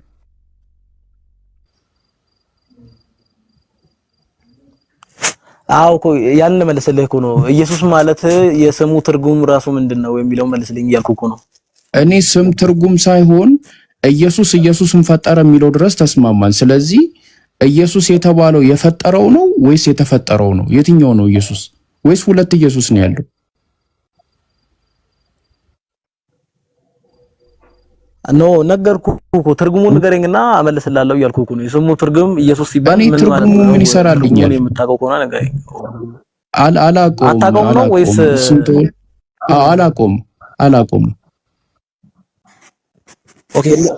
ኦኬ እንደዛ ከሆነ እኔ ልንገርህ ከስሙ እንኳን ስንጀምር ማለት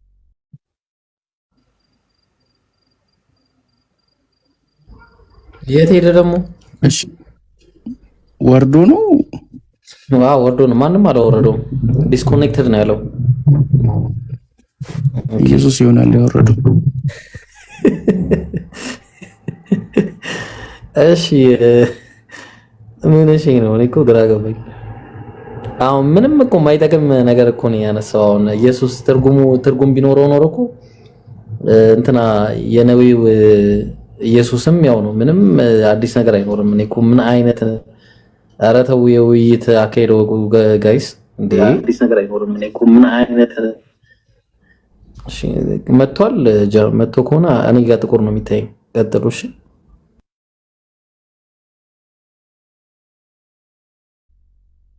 ይመጣው ቀጥሉ ወንድሞች።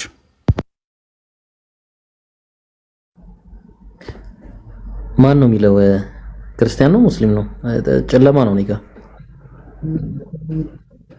ኦ መስፍኔ ነው። ማሻአላ አውሩት ኢንሻአላህ። እሺ አንዳችሁ ቀጥሉ እሺ። አውራው ከተመቸ ኢምሩ ሚቱ ካነሳ ቀጥል ይብራል።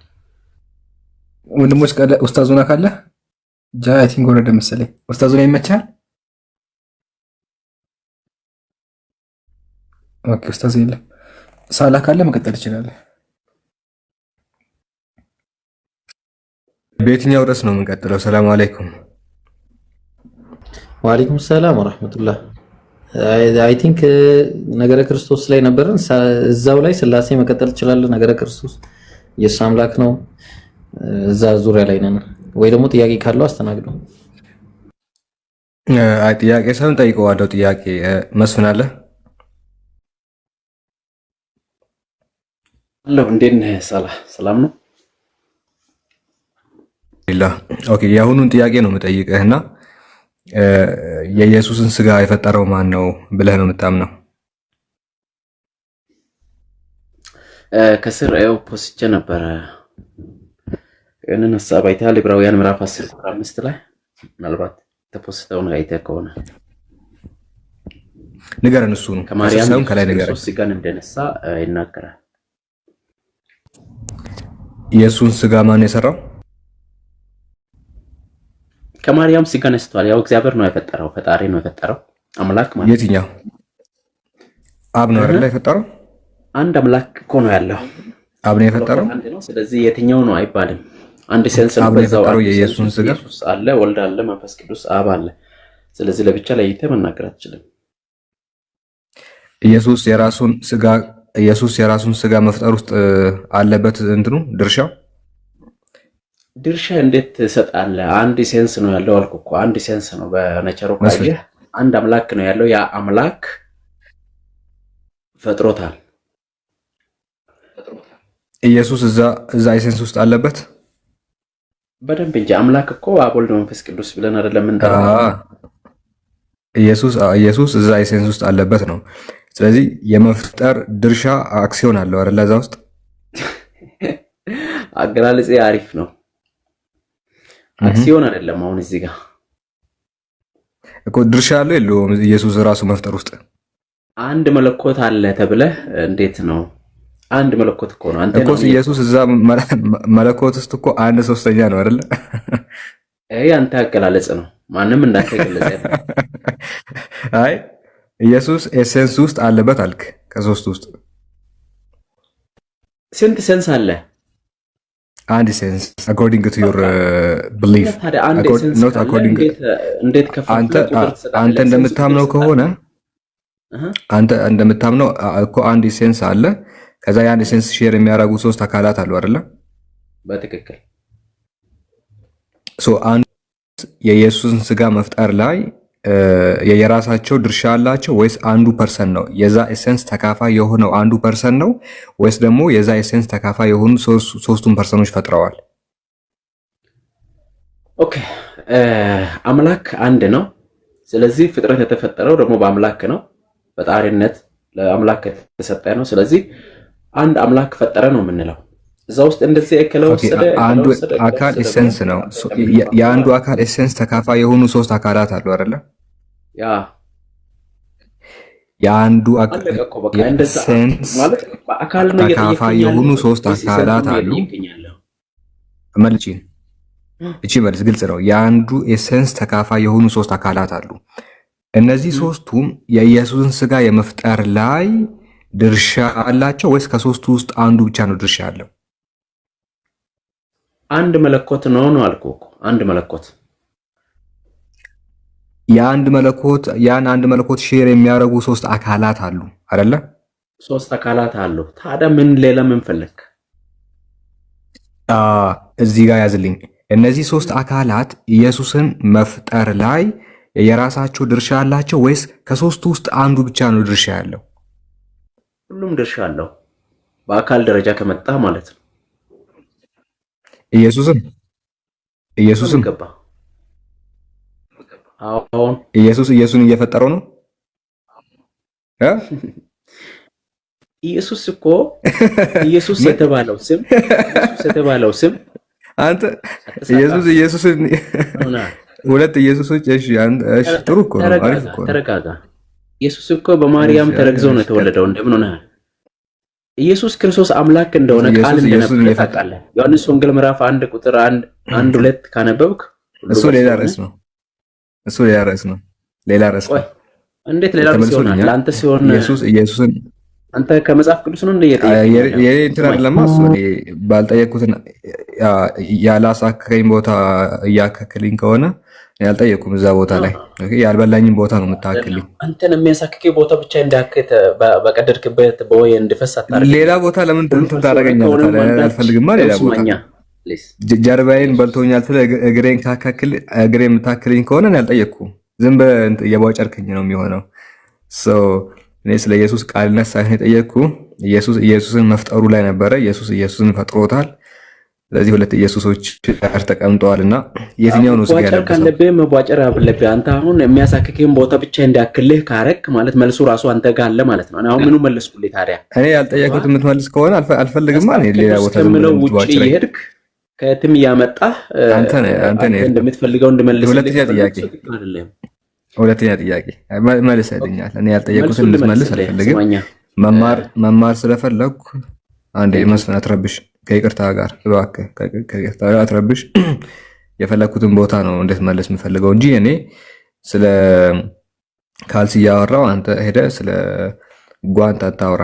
ለማንኛውም ሁለተኛ ጥያቄ ከዚሁ ጋር በተገናኘ ነውና የምታመልከው አንዱ አምላክ ኢየሱስ ክርስቶስ ይሄ ስጋ የለበሰው ማለት ነው፣ ዲቫይን ኔቸር ያለው። እሺ በደንብ ስማው። ኢየሱስን መፍጠር ላይ አክሲዮን አለው፣ ቅድም ብለኸዋል። አሁን እዚህ ጋር የምጠይቀህ ዲቫይን ኔቸር ያለው ዲቫይን ኔቸሩ ይሄ መለኮታዊ ሴንስን ያረጋል የምትለው ያ በፈጣሪነት ስራው ላይ የተሳተፈው ነው ወይስ በፍጡር እየተፈጠረ ያለው ነው? ከመለኮት ጋር ሼር እያረገ ያለው? ችን ብቻ መልስልኝ። ግልጽ አድርገው እስኪ ድገመው። ጥያቄ ትንሽ ውስብስብ ነው አረከው። አንድ ኤሴንስ አለ፣ ሶስት አካላት አሉ። ከሶስቱ አካላት መካከል አንዱ ኢየሱስ የኢየሱስን ስጋ በመፍጠር ላይ የራሱ ድርሻ አለው ብለሃል አይደለ?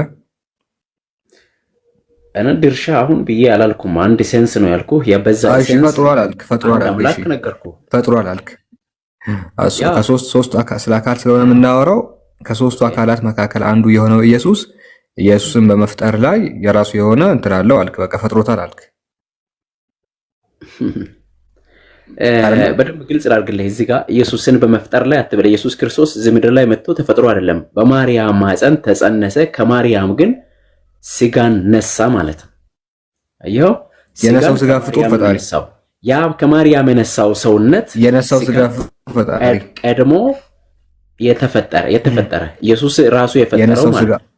ለዚህ ነው እዚህ አሁን ተጠቅስልህ ይኸው በዚህ ኢየሱስ ራሱ ምዕራፍ 10 ላይ ቁጥር 5 ላይ ምን ይላል? ስለዚህም ወደ ዓለም ሲገባ ይላል። ፕሊዝ በእናትህ ታዲያ አልፈቀድክልኝም እኮ ከስር ታወራለህ። ያ ከማርያም የተነሳው ስጋ ፍጡር ነው አይደለ? ያ ያዝልኝ እሱን ስጋ የፈጠረው ራሱ ኢየሱስ ነው። አዎን በሚገባ ጥሩ መለኮት የተዋሃደው